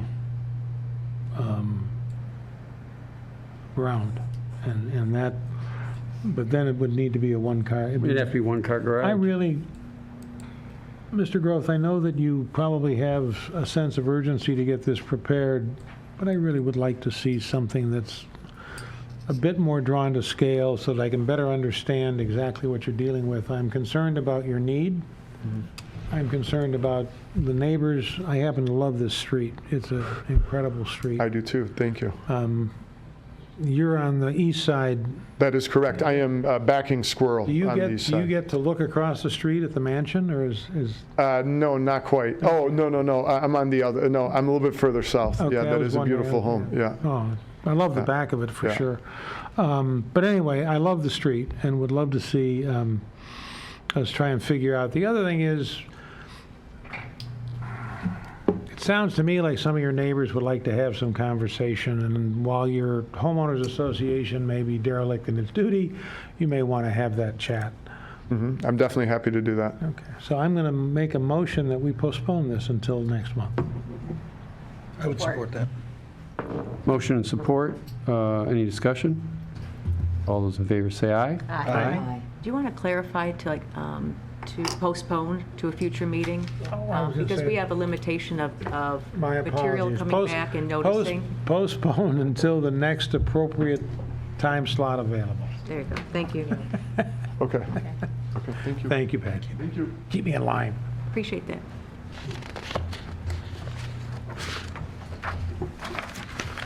Did we vote on that? I don't know if we voted on the motion. Oh, I think we did. Did we? Okay.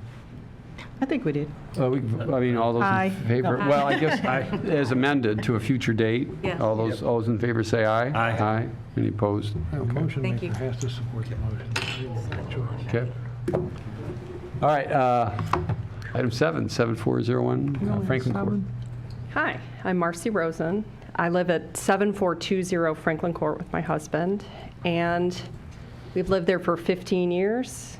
Our neighbors, the Thompsons, told us they wanted to move and they were selling their house, and we felt like we needed to buy it and just, I don't know why we did it. It was crazy. But anyway, we would like, they have a detached garage there that we would like to remain.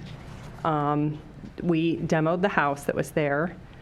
And I see now, I could have taken more beautiful pictures, but you see my husband standing there.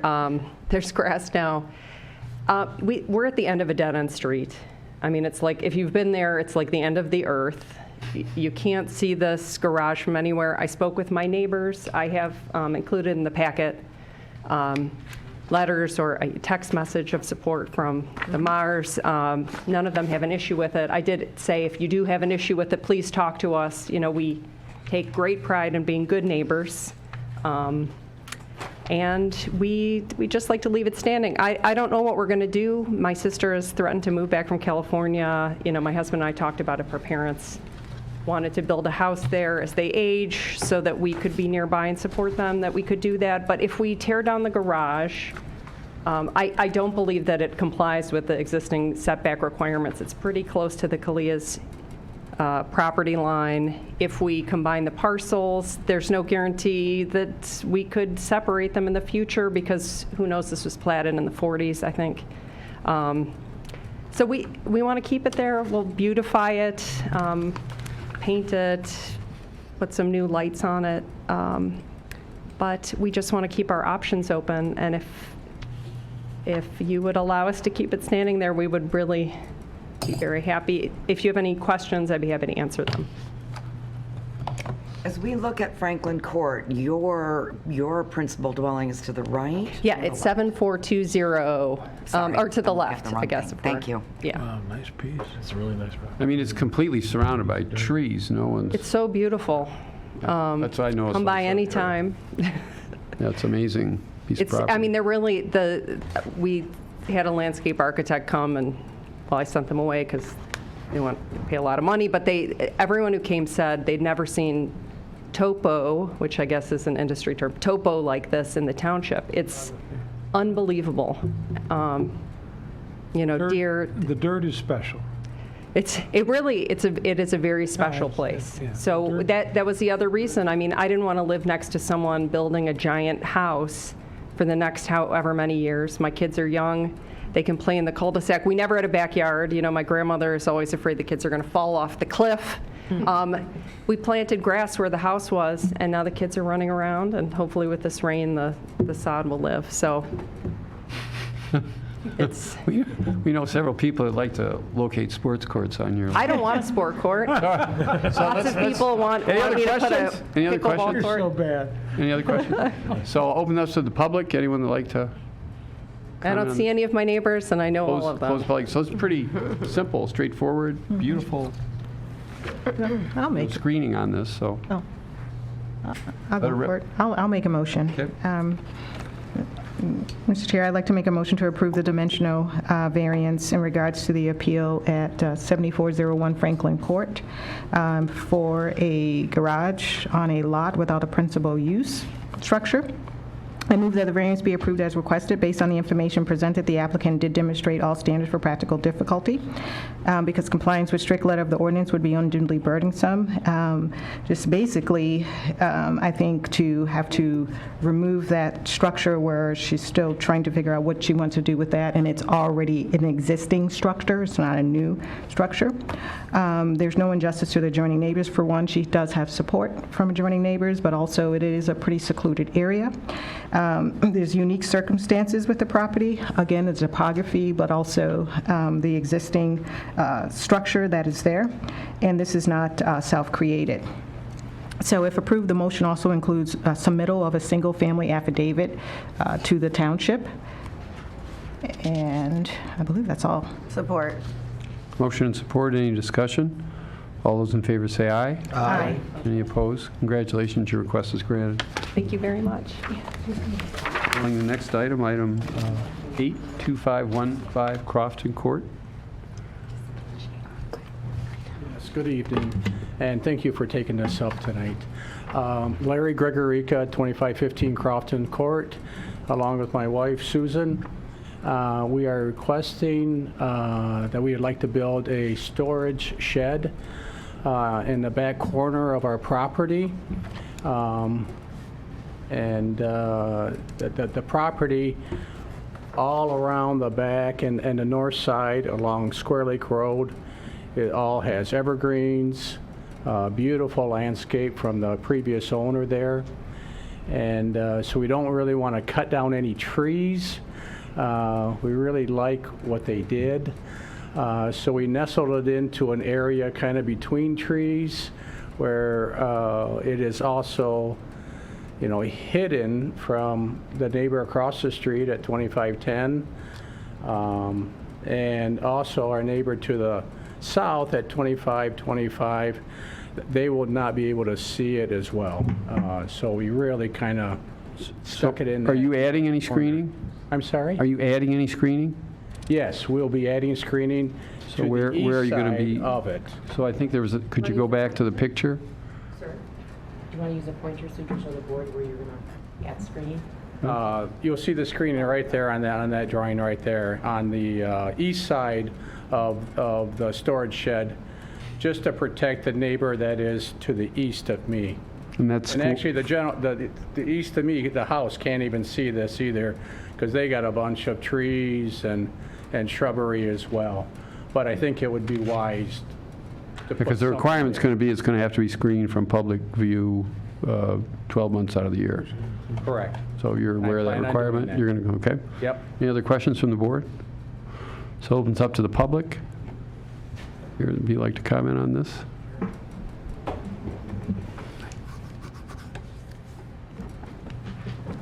Thank you. I've learned so much from just listening to all of you this evening. My name is Gary Carley, C-A-R-L-E-Y. I'm the owner of the third lot from this house at 2555 Crofton Court. My wife and I also own the Heathers Club of Bloomfield, which is directly across Square Lake Road from this house. So I have a double keen interest. The problem is that this has been described as a shed, but it's not a shed. It's a building. It's too big to be a shed. It's 14 feet by 18 feet by 14 feet tall. I brought with me a letter that you probably have in your file, which was written by the neighbors immediately to the east of this house, and they don't share the same thought that this shed, they call it, but really a small building, can be concealed by landscape. Here's what they say. We are quite concerned with the size of the proposed shed for this property. It really appears to be an outbuilding. There is no building like this in this residential area. This shed is going to be built with vinyl siding, while the house design is cedar shingles and brick. We think this design, and especially the height and length of this shed, would not be attractive or appropriate for this neighborhood. You've also received another letter from Mike Raleigh, the former president of the Heathers Development Association, and he is also the on-site manager of the Heathers, and he indicates that this shed, as tall as it is and as wide as it is, will interfere with the view of persons who are egressing or leaving the Heathers, because the Heathers roadway matches up exactly with Crofton Court. Incidentally, 6 of the 8 remaining residents have signed that letter disapproving the project. The 7th lives right next to me, and we couldn't reach them. I think they're out of town. And the last is the person who lives directly across the street from this property. It's Joanne Forbes. She's the recent widow of Chuck Forbes, who some of you may know from, he's an icon in Detroit. Section 42-5.1 of the code of the charter of the township provides that accessory structures shall be screened from adjacent residents, as you know, with evergreen and deciduous material, which will obscure the view 12 months a year. No landscape will be able to obscure this building 12 months a year. There is landscape on the site now. In the wintertime, the landscape along the Square Lake property is not adequate to shield that site, because much of it is not evergreens. It's plants that lose their leaves. The American Heritage Dictionary of the English Language at page 1213 defines obscure as, quote, out of sight, unquote, quote, hidden, unquote, not really noticed or seen, unquote, inconspicuous, in quotes. Nothing can hide this building out of sight or hidden. The building is just simply too tall. David Kellett built all but one of these houses. A pretty famous quality builder in Oakland County and in the township. He lived in this property previously for many years, and he built these homes in a special way. All 9 homes, including his own, now the applicants have the same profile. They are lower profile than you might typically find, and they're consistent in where they're located on the lots. So there's no doubt that this building, made with different materials and much larger in a relative way compared to the homes in this subdivision, will not be hidden and will not be an attractive part of the subdivision.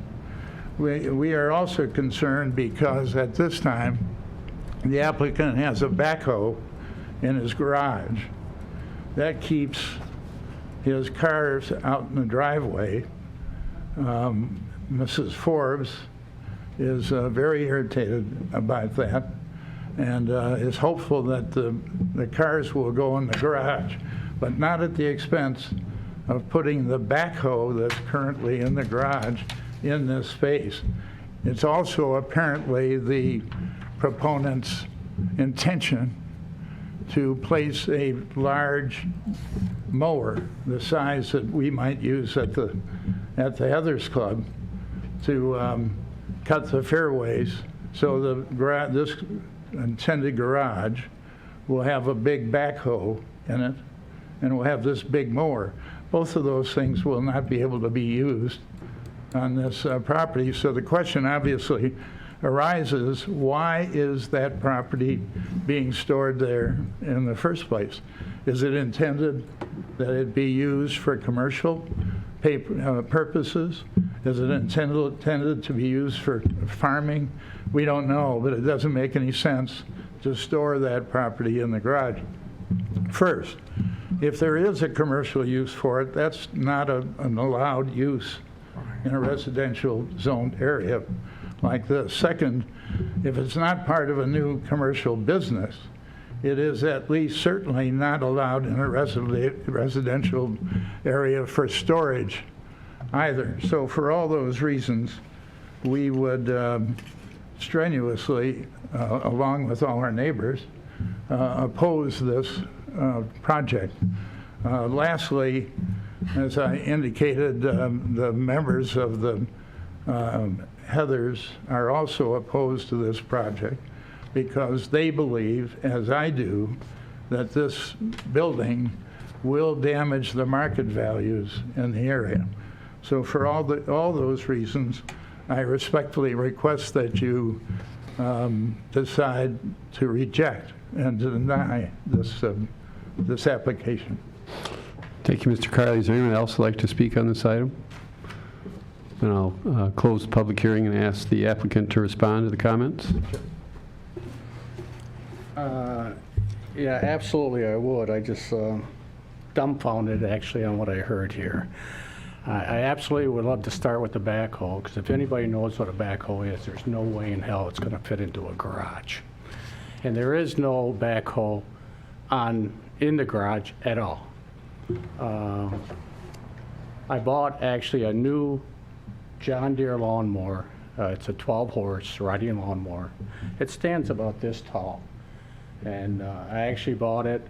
So maybe just on that point, you could explain what the need is for, a shed or a structure this large. What's your need for it? Well, I want to put my lawnmower in there. I want to put my rakes and shovels. I have a snow blower that is attachment to that lawnmower.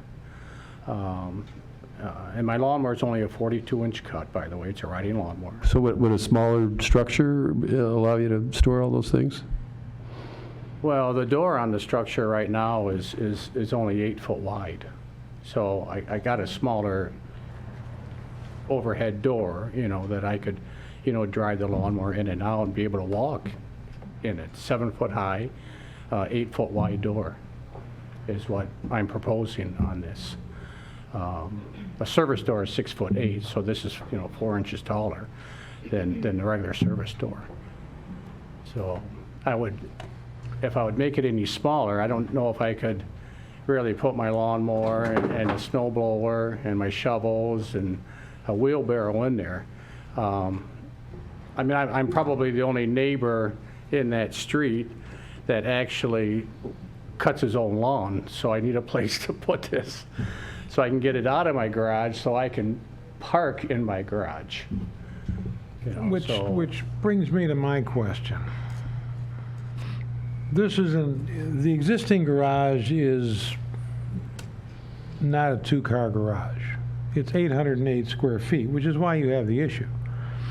If you didn't have an 808 square foot garage, which I would categorize as a 3-car garage, you wouldn't need the extra 252 feet you're requesting wouldn't bring you before us for the dimensional variance. This would simply be a permission request.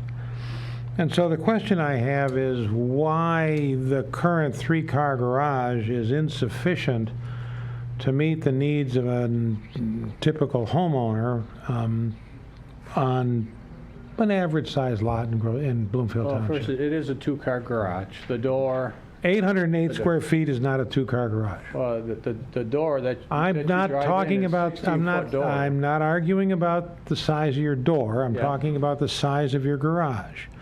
I have had many garages with far more capacity to store cars than the number of doors in front of it. So I'm just saying, this is not a 2-car garage by square footage. It's a 3-car garage. 808 square feet is a large garage, and I would categorize it easily as a 3-car garage. And I'm curious as to what you have that currently doesn't fit within that 808 square feet that requires an additional 252. Well, I do want to explain the garage size itself, the way that it is laid out. There is a 16-foot overhead door, which 2 vehicles will fit in. In the upper left-hand corner of the garage, there is approximately about a 5-foot by 12-foot area that is used for storage now. And in there right now, I have my toolbox, and that's where I'm hanging all the rakes and shovels right now. So it truly is a 2-car garage, not a 3-car garage. 2-car garage would be 567 square feet. An additional 5 by 5 space for storage is 25 square feet. That's 600. I still got 208 square feet that you could park a riding lawnmower in. I really would like to invite you over to see it. So rather than debate the size of the garage, let's focus on the variance. So the variance, one of the reasons you have a variance is the size of your garage exceeds 1/2 the ground floor area of the main building. So that's why I asked the question, would a smaller shed work for you? Because then you wouldn't need that variance. Right now, you're at 56% of your garage is 56% of your main floor area. So could you reduce the size of the shed? Because I'm not clear on the need. Rakes and things seem to me like you'd be able to fit them in a smaller structure, particularly because you're asking for a variance. We've got opposition. It's in a very visible spot, and there's some questions about the screening. So making it smaller helps you on all those points, the variance, the screening. Yeah. Well, let me ask you this. The variance is caused by, I live on a corner of Crofton and Square Lake, and it's my understanding that that's a 2 frontage. Yeah, that's one of the variances, but the other is the size of the garage in relation to the main floor of your house. That's another variance. Okay, all right. So it's the size of it. It's big. All right. So even if I would take that garage Smaller would help you. Smaller would help you a lot. Screening, less variance. I'm trying to help you here. Okay, all right. I do need help here, because I really want to get that lawnmower out so I can park my truck in there. The question is, what size are you thinking of, Brian? So I can't, so you can talk to the staff about that, because I gave you the percentage that you're at. To eliminate that variance would help you. And then I think you're going to need more screening than what you proposed, too. So the height of it, the size of it, and you got to get below the 56%. Yeah. So we'll have to redesign it and bring us back. So I'm sorry, we've closed the public hearing. I have a Mr. Perez. question. On the survey, it says 12 by 16. Yeah, what Yes. size is this? This says 14 by 18. I don't know where the 14 by 18 came. I submitted on a 12 by 16. Because that changes the percentage. Maybe not. 12 by 18 is smaller? Oh, okay, because it's measured to the eave for the detached accessory structure. So maybe the cement pad is the dimensions you're looking at. The cement pad is, I went a foot bigger all the way around. Yeah, The so cement we pad measure is- it, we almost over measure it, so we get every end in the eave that hangs off. So not, That's the dimension. so that not the we- footprint. So it is 18. Correct, not the footprint. It's from Well, end but to it's the end. footprint that's the issue, isn't it? So it appears that it's been over-noticed. Okay, so 12 by 16 is, 186. Okay, if I go to this, Yeah, you don't have to raise your hand. You can, you're on the board, you can speak. Is the township aware of any sheds in this little neighborhood?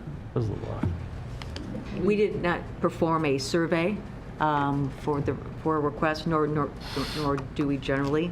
Yeah, it's not really relevant. Yes. you can see on this screen here, for decision. So you can see on the screen here that it's measured 12 foot across from edge to edge. 98 feet. It's still over.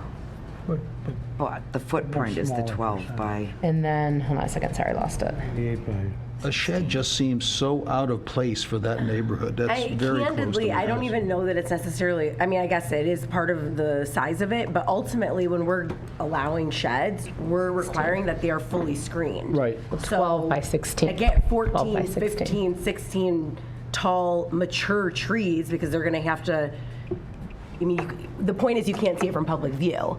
So I don't know that you're going to be able to add that much landscape to be able to shield this. At because it's so inception, they would big. have to be that tall. Well, with the distance that I have, let's say to the east, which is, I'm coming over 18 feet, I do have 18 feet to work in. And in that 18 feet, There's just under. I don't have a problem putting Norways. Obviously But they're Norways going to get have to pretty be big. Norways. Like if you're going to the nursery, the Norway you're going to buy is 6-7 feet max. So you're going to have to go to some specialty place to You're gonna have get to them screen that at the time mature. of- Well, I probably would start with a 6 to 8 foot Norway. But that's what you can't. It has to be at the time of planting. It has to be Has to screen shielding it. the shed. So you can't plant 6 foot and then in 10 years it covers it. That's not typically what we require. Okay, all right. Which is why I'm saying The screening has to obscure it from day one. you're going to have a screening problem. First day that it's up, got to be screened. Can't see it. So that's why the size of Well, it, even arborvitaes, I'd have to buy a Yep. 14-foot arborvitae. and I think that's why you got all the comments. that- 1060 is and it would have to go around the other side. I mean, You got to do the whole thing. It would be really So expensive. they're allowed 951. So smaller is better. Yeah. existing garage. so I do think it is about the size. If, just for sake of conversation, if he was doing a backyard landscape plan, if there's a pool and, he wanted a pool house. Right. Things that we are commonly seeing in a lot of our projects. I'm not opposed to, a certain size building that is scaled to your neighborhood and your house. still over. Is there going to be a driveway back to it? Or could this Absolutely be, not. so No. could it be somewhere else or whatever? Yeah. So between the size of the shed, I am an architect, Not so by I much, know but- as you make it smaller, the height gets smaller too, Sure. Percentage works too. some design 49 square feet elements. is soft. Smaller is better. Yeah, this is what I would like to have. If I need to make it smaller, just to get that lawnmower out of my garage, and my snow blower and the shovels. It just seems like those three things could fit in a much smaller structure. Snow blower, lawnmower, and rakes. I think I mean, that's, you know, that's what you need. maybe, So- again, maybe a wheelbarrow put in there or something, you know, You can hang that up on the wall. yeah. So do you want to resubmit for something smaller? What do you want? Because I don't think you're going to get what you want tonight, based on the feedback from the board. Township work with him to come up with the size that he can put in? We'll be happy to work with them, absolutely. Is that possible to I do? didn't Yeah. think you wanted to share that now. We'll be happy to. Probably better for that to occur than have. them Yeah, we don't want to decide it. So how about we postpone to a future meeting date? Okay. Like we did for 3 other things. So moved. Oh, no, I can't make the motion. I'm moving that we postpone I'll to a support future it. meeting. Support. Motion and support. All those in favor? Aye. Okay. But I also would like for you guys to drive, if you have time, drive by there and take a look at Yeah. all the foliage that's there. We can stop in at the Talk Heathers about and across see the the, street to the golf course. have lunch. All those homes. and Heathers is condos, great. None of them face Square Lake Road. Got it. Understand. Okay, well, thank you very Right. much. Calling the, no, the public hearing's closed. I just want to be sure, there's no commercial use. We understand that, so that's, I don't know where yeah, that came yeah, that's okay. So next item, item 9, 6715 Birmingham Club. Another shed. Is the applicant here? This is where I wish we could shed ourselves with these requests. But we want to shed these down. Yeah. They just get better. So the applicant's not here? Maybe you should talk to them. Should we take public comment on this then? Do we want to?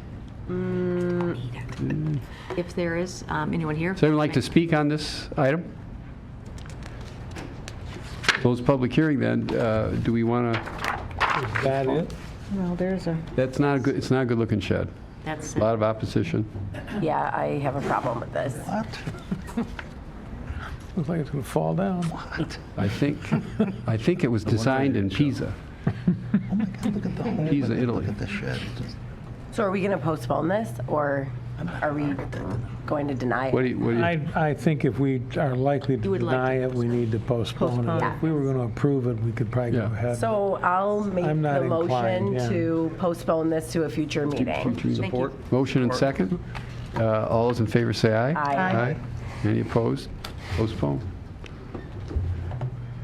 870 Pine Hill. So we have a theme of garages and sheds with a few generators sprinkled in. Hi, everybody. My name's Jeff Dworak. I am the homeowner of 870 Pine Hill Drive. My request is for a variance to build a 650 square foot attached garage on the west side of my property. Yeah, thank you. So this right here is the new garage. Currently, the garage is a side entry garage. This would be a front entry garage. The garage size 650 square feet with the existing garage of 450 square feet brings me to about 60, 70 square feet above the allowed accessory space use.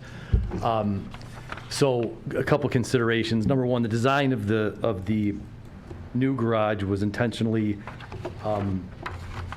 designed to exactly follow the existing front and back wall to match the architecture currently and look like it was always there. So it looks like to look like it was just part of the house from the day it was built. The other consideration is, I know it's not part of this variance request, but in the next year or two, the desire is to turn the existing garage space, the 450 square feet, into living space. I actually reached out to all of my direct bordering neighbors, explained the situation to them, showed them the plans, explained in detail exactly what I was requesting. I provided copies of signed letters from all of them indicating their approval for this. approval from the homeowners association, and I think that about covers it on my end. Your house is a little over 2,000 square feet? Correct. Okay. Any other questions from the board? So the current garage is a side entrance garage. This would actually cover that. Exactly. And you would put up a firewall between the garage that's going in and the garage that's currently in existence, making the garage that's currently in existence unusable as a garage itself. Ultimately, yes. So I understand the purpose, and it's kind of like you got to approve one before you do the other. So you can either turn that into a non-garage before you add the garage, or we could perhaps give you a temporary approval. I'm not sure how that would work, but it seems to me that if the issue of the dimensional variance exists only because you're exceeding the square footage of the current existing floor plan. Right. But as soon as you incorporate the current garage into the current existing floor plan, that variance goes away. But I can't get there until you add the garage, or you start using that space, whichever you want to make come first. How do we want to do that, Patty? You know, if you can't access, if you can't get into that space. Not a garage. It's not a garage. It's just household storage. It's still. So that's Still accessory? to be accessory. Okay. Yes. So it's got to have that's the another issue. name. Yeah. Simultaneously. But I It's got to think have heating, it's got to have Right. there water, it's got is to have electrical. compliance is unduly burdensome, though, because of the ranch timing. style of the house. No, I mean, okay, timing aside, Problem- I really don't have a problem with the 58%. The problem that you would have is It's that a different 58% than The last one. last one. Right. So The that- issue that you're and we all facing- know that, so we'll take that into account when The we issue motion that and you're vote. facing is, what if they don't convert that into usable space? I still think it's That's why I fine. think temporary. Right. I don't That's have a your problem point. with Right. that. The percentage is not that far out of line Yeah. in the scale of the house and the lot. I mean, they could knock down the house and build something 3 times the size and wouldn't even have to be here. I mean, I'm prepared to make a motion, I don't know. Well, wait, I got to open it to the Oh, public. okay. I appreciate the enthusiasm. Okay, open the public hearing. We're anxious to get. Anyone like to comment on this? Close the public hearing. Let's have the motion. Okay, so with regard to the appeal at 870 Pine Hill Drive, I move that the variance be approved as requested for exceeding the 1/2 ground floor area of the main building. And that is because the applicant did demonstrate all of the standards for practical difficulty. Compliance with the strict letter of the ordinance is unduly burdensome because of the ranch-style home and the lack of a basement and need for additional space. There is no injustice to the adjoining neighbors by reason of the fact that this addition is well within setbacks and he has a lot of neighborhood support. There are unique circumstances with the property, again, given the ranch style and the lack of space. And frankly, he's got the lot to build, and none of this is self-created. Support. I just have to add that the permits should be made within 1 year and should be obtained prior to construction. Support. So I have a motion and support. Any discussion? All those in favor say aye. Aye. Any opposed? Congratulations, Thank you request guys is very granted. much. Thank you. So, Knox Point. so mercifully, item 11 was postponed, and we're on to item 12, 2673 Turtle Shores. Hi again, Anthony, Sheena, Sapphire. I'm still waiting on the snacks. That's why I stuck around. So are we. This is pretty. So let me just help you here. So you've got to connect to municipal sewer. In order to do that, you got to encroach into the natural feature setback, and you're going to have to do that for both this and the next item. Yes. Any questions on that? No, thank you. Over this public hearing? Anybody wants to comment on this?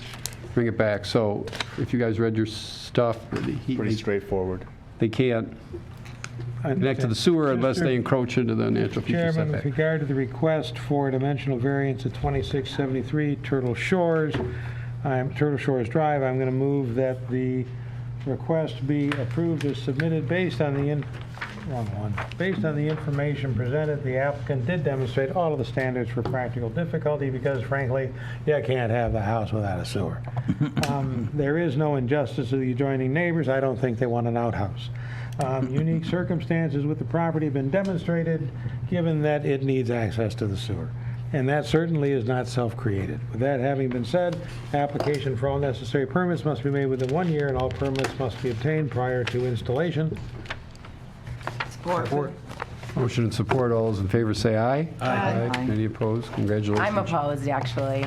The wetlands and the building, I'm sorry, it passes anyway, but I am opposed. Okay. It still passes. Okay. Congratulations, your request is granted, and I assume you're here for the next one. No. No, you're not. Okay. I'm sorry. Thank you very much. All right. Have a pleasant evening. Thank you. Thanks, Lloyd.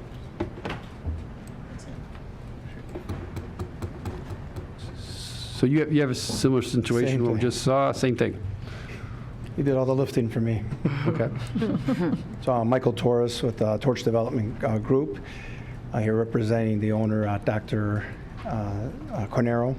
With the same situation, we have to attach the storm line and the sewer, which sits in the wetland, and the setback, natural feature setback. So we need to attach to that. We have some landscaping that sits in there. When they purchased the lot, they purchased it with a plan that's already been produced. And the homeowner then was asked at the building phase permits, after receiving Turtle Lake Association Architectural Committee approval, they were asked to do a new wetland survey as a procedure that the township always requests. Upon that study, they found that the wetland had encroached an additional 10 to 15 feet into the property, which pushes the natural setback further towards the house. So what we have done since then is we've redesigned the landscaping to make sure the landscape is not within the easement itself, but we still have to deal with the connection to the sewer and the stormwater. We do have some landscaping and pavers, which is sit on gravel as a base, that go across that to access the boardwalk to the lake, which has already been there. The neighbor already does that. We just connect to that same entranceway. And we're here to answer some questions that you may have. Any questions from the board? Open this to the public. Anyone like to comment? Close the public hearing, bring it back for discussion or a motion. Before I go ditto, do you want to say anything, Stephanie? No, no, I'm going to be opposed. I but understand. I'm a We appreciate wetland. your consistency in your voting. Yes, I just am, You're our consistent. wetlands are very important, and I don't like disturbing them. Yeah, this doesn't affect the wetland at all. I know, but anyway, you can go ahead. We're with the gonna, motion. because this one's easy. After 9 o'clock, we can just... Yeah, I think so. So, I Mr. appreciate Chairman, that you pushed your landscaping, the things that you could Yes. impact, back for the natural features. You'll get extra snacks when they get here. Mr. Chairman, with regard to the dimensional variance request at 2681 Turtle Shores Drive, I'm going to move it also that it be approved as submitted based on the information presented. The applicant did demonstrate compliance with section 42-7.6 standards. Size, that's continued. I keep getting that one in the wrong spot. The has demonstrated all of the standards for practical difficulty. Compliance with the strict letter of the ordinance would be unduly burdensome because, again, they would not be able to connect to the public sewer. There is no injustice to the adjoining neighbors. In fact, this will be all underground and will not actually get into the natural feature itself, just the setback. Unique circumstances of the property, I think, have been clearly demonstrated. You got to be able to connect to the sewer to be able to use the lot. Telling them they can't use the lot could be construed as a taking. We don't want to go there. That certainly is not self-created, and for that reason, I would move that this be approved. If so, application for all necessary permits must be made within 1 year, and all permits must be obtained prior to installation. Support. Motion and support. Any discussion?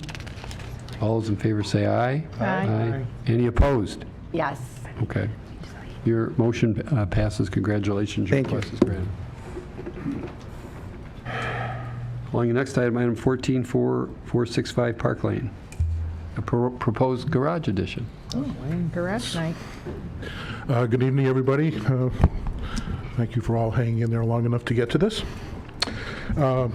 This may look familiar to a lot of you because... So let me just help you. So we approved a variance of 4 feet, and you need 6 for this garage addition. Actually, I need a variance this time around for 5 feet, 2 inches. Okay.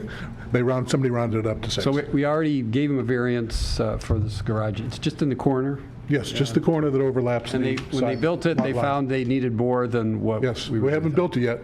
Okay, I'm sorry. We're in the process of starting and measuring. I found a practical reason to need the front wall of the garage to come forward another 2 feet to package all of the things that we're trying to put in that garage, that's storage space we need. And you're going to leverage the existing driveway? Excuse me? You're going to leverage the existing driveway? Well, it's going to be replaced, but it will be in exactly the same location, yes. Perfect. Yep. So the only difference will be it will run close to the property line, a little bit further back than the existing one. So I'll open this to the public. Anyone here wants to comment? Please come forward and give your name and address. Up here, please. Typically, we have people come to the microphone. Good evening. Oh, you have a very... Didn't realize you were here. I'm here. Strong voice. This is the next door neighbor to that side. Great. Hi, my name is Ivory Calhoun. I'm 4485 Parkland Court. Last year we agreed to you guys agreed to 4 additional feet over in the 16 feet requirement. So now you're asking for additional 2 feet, and I disagree with that because now you're getting closer to me, and I like my privacy. See, and not only is he asking for a 24 feet by 31 feet, that means his house is going to be up there and my house is going to be here, so the appearance is not going to look good coming in from the into Park Lane Court. So I oppose his motion for additional 2 feet because that is just too much into my property line. So that's all I have to say. Thank you very much. Anyone else like to speak on this item? I'm going to close the public hearing, bring it back to the applicant. Anything that you want to respond to the comments or rebuttal? Or? Well, I'm disappointed to know that you are upset by that additional. Please understand, it's not. So you direct your comments to us, not the public? It's not an additional 2 feet incursion. The original variance granted was just slightly under 4 feet. This is 15 inches more. Okay. Okay. The height is no different than the height of the existing house. Yeah, everything else is the same. So you know, yes, it brings that part of my house closer to her house, but the height is no higher than the height of the ridge of the existing roof of the house. It's just moved across. By the way, the information here would lead you to believe that the garage is 24 by 31 feet. The addition, the new garage added onto the house is to be 22 feet wide at the foundation. And that didn't change. It was only the request to go further forward with the addition by 2 feet, making the triangle 15 inches more. Is there a reason why the proposed addition couldn't be, the entrance to the garage couldn't be pushed back a little bit closer to the front edge of your home? That's the 2 extra feet that was added. That's the extra feet I was trying to get for storage space in that garage. And as you heard from somebody earlier, this is a neighborhood where all the houses are on slabs and storage space is at a premium. So. Is the deck on the rear, it's proposed, it's not new, or it's not existing? It is, the deck itself is proposed. There's currently a brick paver patio there, smaller, but in the same location. That would be removed and replaced. Could be slid back. You get your extra storage protecting. Well, I've been over all of these things before when I made the initial request. Yeah, but and quite honestly, if I've denied this request tonight, I will go home and call my builder and tell him that we're going to have to make it fit with the original Right. He's got a that you variance. already agreed to. One of the- I'm just trying to make a practical improvement on my plan without encroaching any more than 15 additional inches. Well, As simple as that. if I can offer a suggestion, I appreciate your concern and your desire to need to do this. Obviously, square footage for storage is critical. I would hate to see you lose that deck. I would suggest that a slight dogleg or L off of, at the back, extending toward the side property line, but obviously not going too close to it, would allow you to eliminate the encroachment that's needed and could actually give you more than you've asked for. So it's just a thought as you contemplate your choices. It doesn't solve the problem I'm trying to solve, which includes the packaging of the overhead door on the front facing. And that's why it's the shown garage. as 23 feet off the front of the garage? Where is it shown as 23 feet? Turns past the house a little Right bit. here, 23.4. Oh, yes, that's true, but that 23.4, 1 foot 4 inches of that comes around the front. He's saying Yeah, overlaps the Yeah, house. the net addition to the size of the house is 22. Okay. But if you slid the whole thing back to where you were approved on your previous variance, just made some of the storage stick out the back instead. It sounds fine until you try to come up with a deck that looks like it belongs on the back of the house, that doesn't have an unwanted jog in it. So Could be charming. considered all those possibilities and wanted to avoid making things any more complicated geometrically than necessary. So the setback line that's shown, is that really a setback line, or is that the property line, where it's a setback line type behind the proposed deck? You mean like the dotted pink line? Yeah. Yeah, so That it's is the 16-foot setback setback. line. So we gave him 4. Yep. He's asking for 12 inches more. So I was talking about like the dotted line that goes under Lot 5 and extends out. Yeah, That says that's the the rear setback line. That's the rear setback, so, The dotted line is that one right there. demarking, the dotted line is demarking his building envelope. okay, so he's allowed to build within that envelope. Yep. So to your point, if you just move the garage and the deck, just move them all until, it hits and does not cross the setback line. But he's got a 4-foot variance right now. Right. So I have a question. Where that 10.8 dimension is there a door wall that leads out to the deck right there? Not a here. door wall, but a door will be added there, yes. So that's your exit onto the deck, right? Correct. Is the deck at a lower elevation than the floor right there? The deck will be at a lower elevation than the current elevation of the floor. The deck will be 1 step higher than the elevation of the new garage floor. Because you could put a step, you could bury a step in that little spot so it does look natural. I appreciate all these comments, helping me redesign my addition. That's not going to help. But if the answer today is no, I'm going to go start digging holes for a 30-foot garage addition. So, Just as a point of reference, his approval was October of '22, so you have till October to pull a permit. I realize that. We Maintain that. intend to do that. The whole reason this is coming up is sitting down, talking through the plans with my contractor, and him saying, well, there's a couple of places where things aren't really going to fit the way we want them to. And it's as simple as that.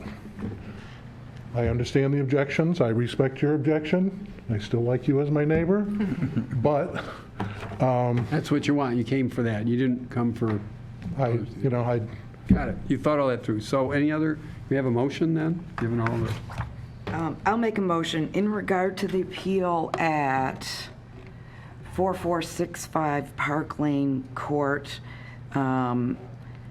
for a dimensional variance, side yard variance. I move the variance be denied as requested. Based on the information provided, the applicant did not demonstrate all the standards for practical difficulty because the width of that garage needs have not changed. The location of the nonconformity is too close to the front of the lot where there are potentially other options. And for those reasons. Support. If you could just reference the standards for practical difficulty, all 4 of them, please. Oh, all 4 of them, okay. Compliance with the strict letter of the ordinance would, Just the last 2.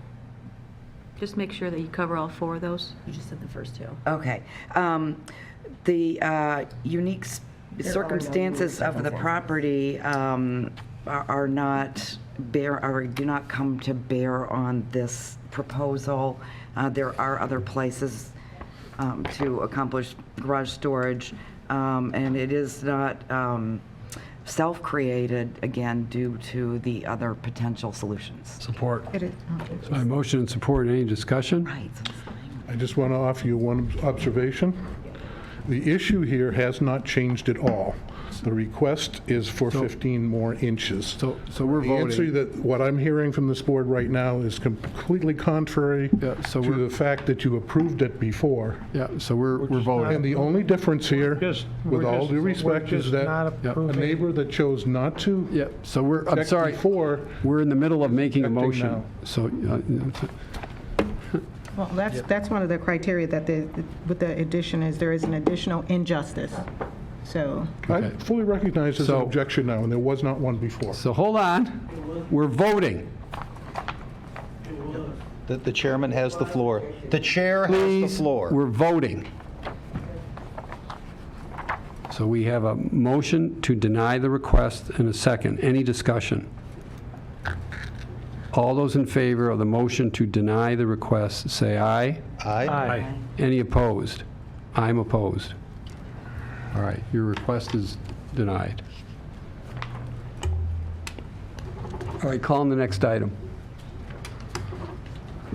Hi, I'm Amanda Lorich, the homeowner at 4740 West Wickford. I am interested in putting a play structure in our side yard because our backyard goes down into a ravine very quickly, and there's no location to have the play structure plus the safe play area that would be needed in our backyard. But we do have that space in our side yard that has already been fully screened with evergreens in all directions.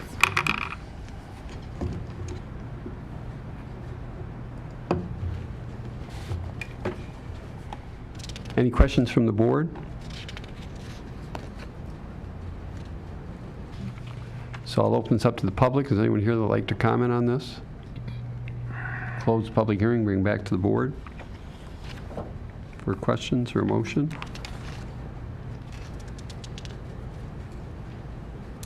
so it's within the setback, it's just that it's on the side yard, correct? That's where the variance, okay. Yeah, so the yellow looks there like it encroaches, but that's just the safe play space around it. You need an extra like 6 feet around the structure that's just like empty grass. So it doesn't encroach into the actual structure, okay. Okay. And so it's a cluster development. They don't really have a backyard. It's triangular yacht. Would it be lot. screened, the play structure? So there's trees behind us and trees to the side, and then we put an arborvitae along the front. So the whole yard is screened from So you public can't view. see it? You can't see it. Okay. I can make a motion if, or That would be no more great. questions. Okay. So with regard to the, I'll start with the permission request at 4740 Wickford Road for the play structure. I'm going to move that it be approved as submitted based on the information the applicant did demonstrate compliance with section 42-7.6 because the size of the accessory structure is compatible with adjoining properties based on the lot size of the home and the size of the play structure. With regard to the dimensional variance, I'm also at that 4740 West Wickford. I move that that be approved as requested. Based on the information presented, the applicant did demonstrate all the standards for practical difficulty because compliance with the strict letter of the ordinance would be unduly burdensome because of the location of the home on this lot and the topography issues in the backyard. There is no injustice to adjoining neighbors by reason of the fact that the play structure is going to be screened and it's well within the setbacks. Unique circumstances with the property have been demonstrated, again, given the topography in the backyard, and this is not self-created. I'm just going to add that all necessary permits should be made within 1 year and should be obtained prior to construction, and the play structure has to be screened 12 months out of the year with evergreens. Support. Motion and support, any discussion? All those in favor say aye. Aye. Any opposed? Congratulations, your request is granted. Thank you.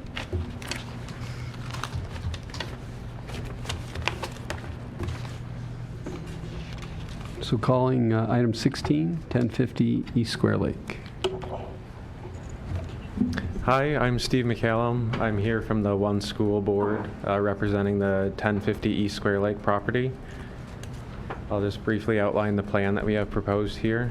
So right now what we have planned is a 6-foot high aluminum fence screened with arborvitaes along the front line, combined with screened behind existing mature trees on the far end closer to Squirrel Road. So I don't know if you have the pointer. I can. Yeah, sure. Just press that button. Yeah, sure. So this whole front footage right here indicates the fence we're proposing. It's overlaid on top of the existing wood fence to kind of show the difference. And if you go to the next slide, or where it's at in here, there's a closer up view of it if you keep going. There's the fence to your left. Okay, that is the existing fence. This is again, kind of the same view of it, I guess, along the front line. If you go back to showing the new photo there. So essentially what we're trying to do, all for security. This is not to improve the look or the aesthetic of the property. Obviously with doing the security enhancement, we are looking to make it as aesthetically nice for the surrounding areas we can. We did follow the design review board recommendation of screening it with the arborvitaes. That will be the same height on planting as the fence line as well. And then we also kind of showed in this little plan here, this existing tree line, which there's a couple other photos of it in the packet. I don't know if they are displayed here or not. There's quite a few more photos throughout the duration, but obviously some limitations there. It is quite, I don't know if you actually have them that I can. They have a copy of the Oh, they do have a packet. copy of the whole Within their packet. packet, Okay. yeah. So it's quite thick shrubbery and brush along there. Where that is already existing, we did move the fence line. I know the initial plot plan, if we go back to the oversight of the bird's eye view, one more back, or another one back. Right here, it shows this in front of that tree line. We have adjusted the plan as outlined with that satellite view to move that part of the fence behind the existing fence line. So we're adjusting that back a couple of feet to make use of the natural shrub tree line that's already there. And then obviously all along the front facing that will be viewable from the traffic along Square Lake, as well as people that live in the surrounding area. We are screening with the arborvitaes. It is a nice looking fence. We did make sure we went and got obviously a higher end fence. It's the highest end fence we did find. I think it looks nice. I think our board felt it looked nice. It's a nice black aluminum decorative fence. And that will be what is displayed behind the arborvitaes. Obviously, with the arborvitaes planted, you won't see much of the fence. You will see obviously the operative gates that will have card access into the school. Obviously, all for this security as well, just to control entrance and exit from the school. I think that kind of summarizes it. I guess I'll be free to answer any questions you guys have, or. So I don't want to be obtuse, but I mean, this is replacing the wood fence, right? Correct. This is replacing the wood fence. And I know some of the photos aren't the best of the new plan. I kind of overlaid it over the existing wood fence just to show the height differential as well as the arborvitaes, but we're tearing down the existing. It's kind of somewhat rotting in some spots, but removing that existing fence, which is only 4 feet, and then replacing it with the 6-foot decorative fence screened with the arborvitaes. And then the security gate that you've got, is that going to remain, or is that being replaced as well, or? The security gate we have right now is it's not an auto enter, and it's not card access at all. Like, there's no, other than unlocking it at the start of the day and then having to close it back and lock it with essentially a chain, it's not secure access. That will be all replaced, and we'll have a nice decorative slide open gate. That's also the decorative aluminum fencing. That's part of the proposal? That's part of the proposal, Okay. yes. So we'll open this for public comment. Anyone wants to comment? Close public comment, bring it back to the board. Or motion.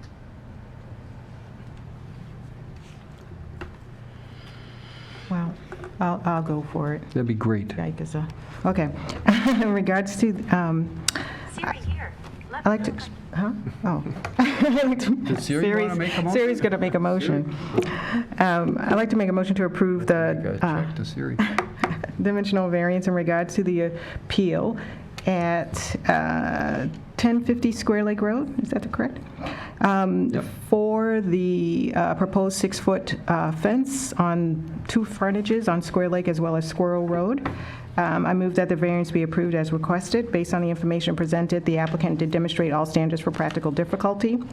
Because compliance with the strict letter of the ordinance would be unduly burdensome, because especially in these days, since it is a school, I think security is important. And so therefore, it does actually help with the reasonable use of the property for safety and security. There's no injustice to the adjoining neighbors because it will be well screened, and they have taken the opportunity to put the screening on the outside of the public-facing part of the fence. Unique circumstances of the property, it does have 2 frontages, and so it does require safety fence on those 2 frontages. And this is not self-created. If approved, the motion also includes application for all necessary permits must be made within 1 year for the fence and prior to installation. And well, if the green, I'm going to just say evergreen plantings must be required to screen the fence from public view and must meet or exceed the height of the fence at the time of planting. Support. Motion and support. Any I have, one question. discussion? Yeah, I just want to clarify because there's a lot of comments that it's a solid fence, but what we see Yeah, here. and I feel like that's partially our fault for maybe the document that was included before. One of the landscape renderings done by one of the landscape architects did display a wooden fence. Like, it's not a super good picture and it looks like a wooden fence. I don't know if that's where it came from. That's my fault for providing that, so I have the clarified stuff here. And what you're proposing is this black see-through. Correct. I think it's like EFT 20 or whatever. It's a very common. Yeah, the one slide does show exactly what it is. There it is. Right there. Okay, yeah. Yeah, that is the Okay. model number of the fence, and yeah, Okay. so. Thank you. Yeah, it is. So I have a motion and support in favor of granting the request as submitted. All those in favor say aye. Aye. Any opposed? Congratulations, your request is granted. Thank you all. Have a good night. Do we need hold harmless on that? Calling Lucky. No, Okay, not identified. it's our pleasure. Could you, yes. Mr. Chair, if you could address the motion to include a hold harmless because of the gate access? Yes. Oh, One other thing to the motion. Where do I have? Okay, just, they also includes a hold harmless fence affidavit, is that? Yes, how I would please. say that? Is also included with the motion. So we're going to, will we get them the affidavit? They will have to file that, right? Yes, Okay, yes. so you're, I'll come talk to you. so we'll put that in the minutes, that was part of the We'll reflect motion. that's part of the original motion. Part of the original motion. Okay. Lucky item 17. We'll need it in the next one, too. Well worth the wait. My name's Scott Stanley. I'm the Director of Campus Operations with Detroit Country Day School. And what I'd like to do for security reasons is to add a fence around our playground. This is an elementary school. Add a fence around the playground and then add a sliding gate to prevent vehicles from getting down near the playground area. And so we've asked for a 4-foot sliding gate, and then the fence itself that will surround the playground is 5 feet. This is the proposed gate. So any questions from the board? So these are dimensional variances in the West Maple frontage.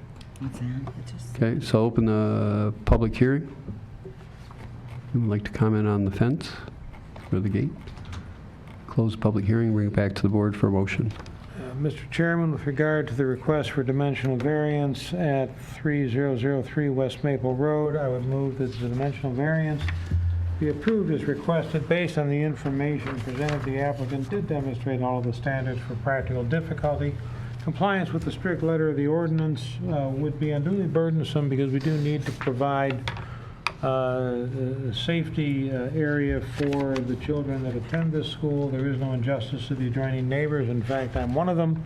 and find this to be a reasonable request, and actually appreciate the addition of security to this facility in the neighborhood. Unique circumstances of the property have been demonstrated. This is a school. The additional security, again, becomes an automatic issue for both sets of fences and the gate. And certainly that is not self-created. These are generally external forces that have been become more apparent over time in our society, so it is, again, appreciated. I am going to move that, in addition to that, that all necessary permits must be made within 1 year. Additional evergreen screening is going to be required to screen this from public view. It will be appreciated very much. I'm going to also suggest that we may need a hold harmless statement for this, just to make sure that in the event fire safety vehicles need to enter, that if they damage something, they aren't going to get in trouble. Right. So we And we do appreciate- have Knox boxes, 2 different Knox boxes, and the police have our access fobs, you know. I'm not at all scout cars. surprised. Country Day is very, very, State of the art. well, but they're also very supportive of making sure that they blend things well with the community, so I appreciate that. That's the end of the motion. Can I ask you a question about the evergreens? So hold on a second, we're voting again. So we have a motion and support to grant the request as submitted. All those in favor say aye. Aye. Any opposed? Congratulations, your request is granted. Please ask your question. On the evergreens, what we had planned to do, where the sliding gate rolls back near the fence, is we were going to use arborvitae instead. Is that good? That's fine. Oh, yes. Yeah, that's evergreen. Wonderful. Okay. Perfect. Thank you very much. So now we're going to recall item 2P 340 Berkshire. Is the applicant ready with the snacks? snacks? We've been holding out for the Yeah. snacks. Popcorn, so we were selling popcorn and I told you 2 hours, so Cliff it's Bars. pretty close. Perfect, yeah.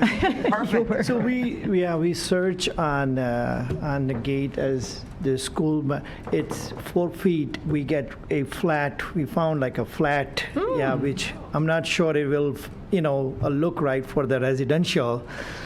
But the one we like goes up to 4.5 to 5, reduced to 5 feet. Do you have a picture on your phone that we could show the board? I'll give them 4.5. we'll give you 4.5.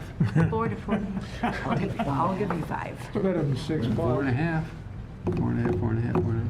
You know she didn't agree to a picture. Should she? Would you expect her to? No. Sight unseen. We could give her a height and he just could meet it. He could go back and reach Trust me, I out. don't think that's a good solution. Okay. So this one is, You can just put it right in there. oh, perfect. Oh, it probably would help if I had this thing. It's getting late. Like I see a chair. Whoa, whoa, whoa.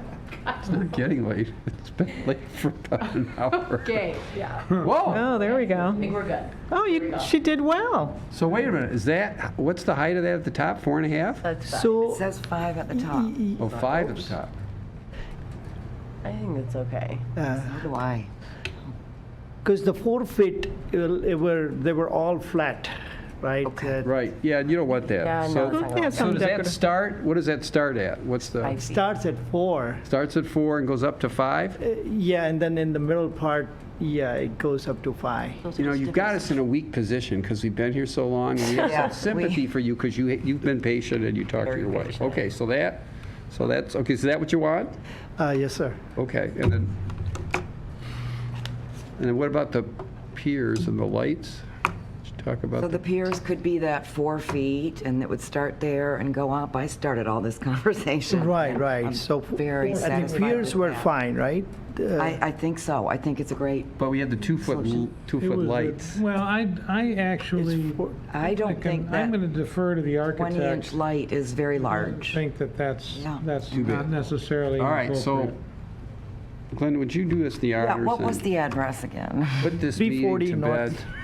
340 I can do North it. Berkshire. You want me to do it? With a motion? Pass this down to her. 340. Okay. Hold on, here I am. There we go. I'd give her my notes, but I don't want to Yes. lead the witness.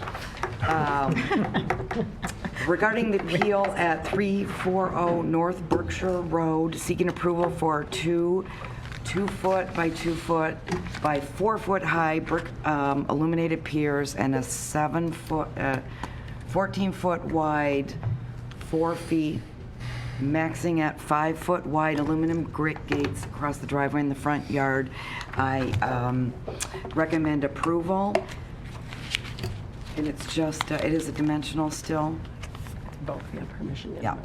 Okay, I'll do the permission request first. My pink sheet. Thank you.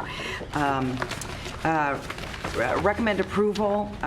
Based on the information provided, the applicant did demonstrate compliance with Section 42-7.6 standards because the size of the accessory structure has been adjusted to the size of the house and adjoining properties. It's appropriate to the neighborhood.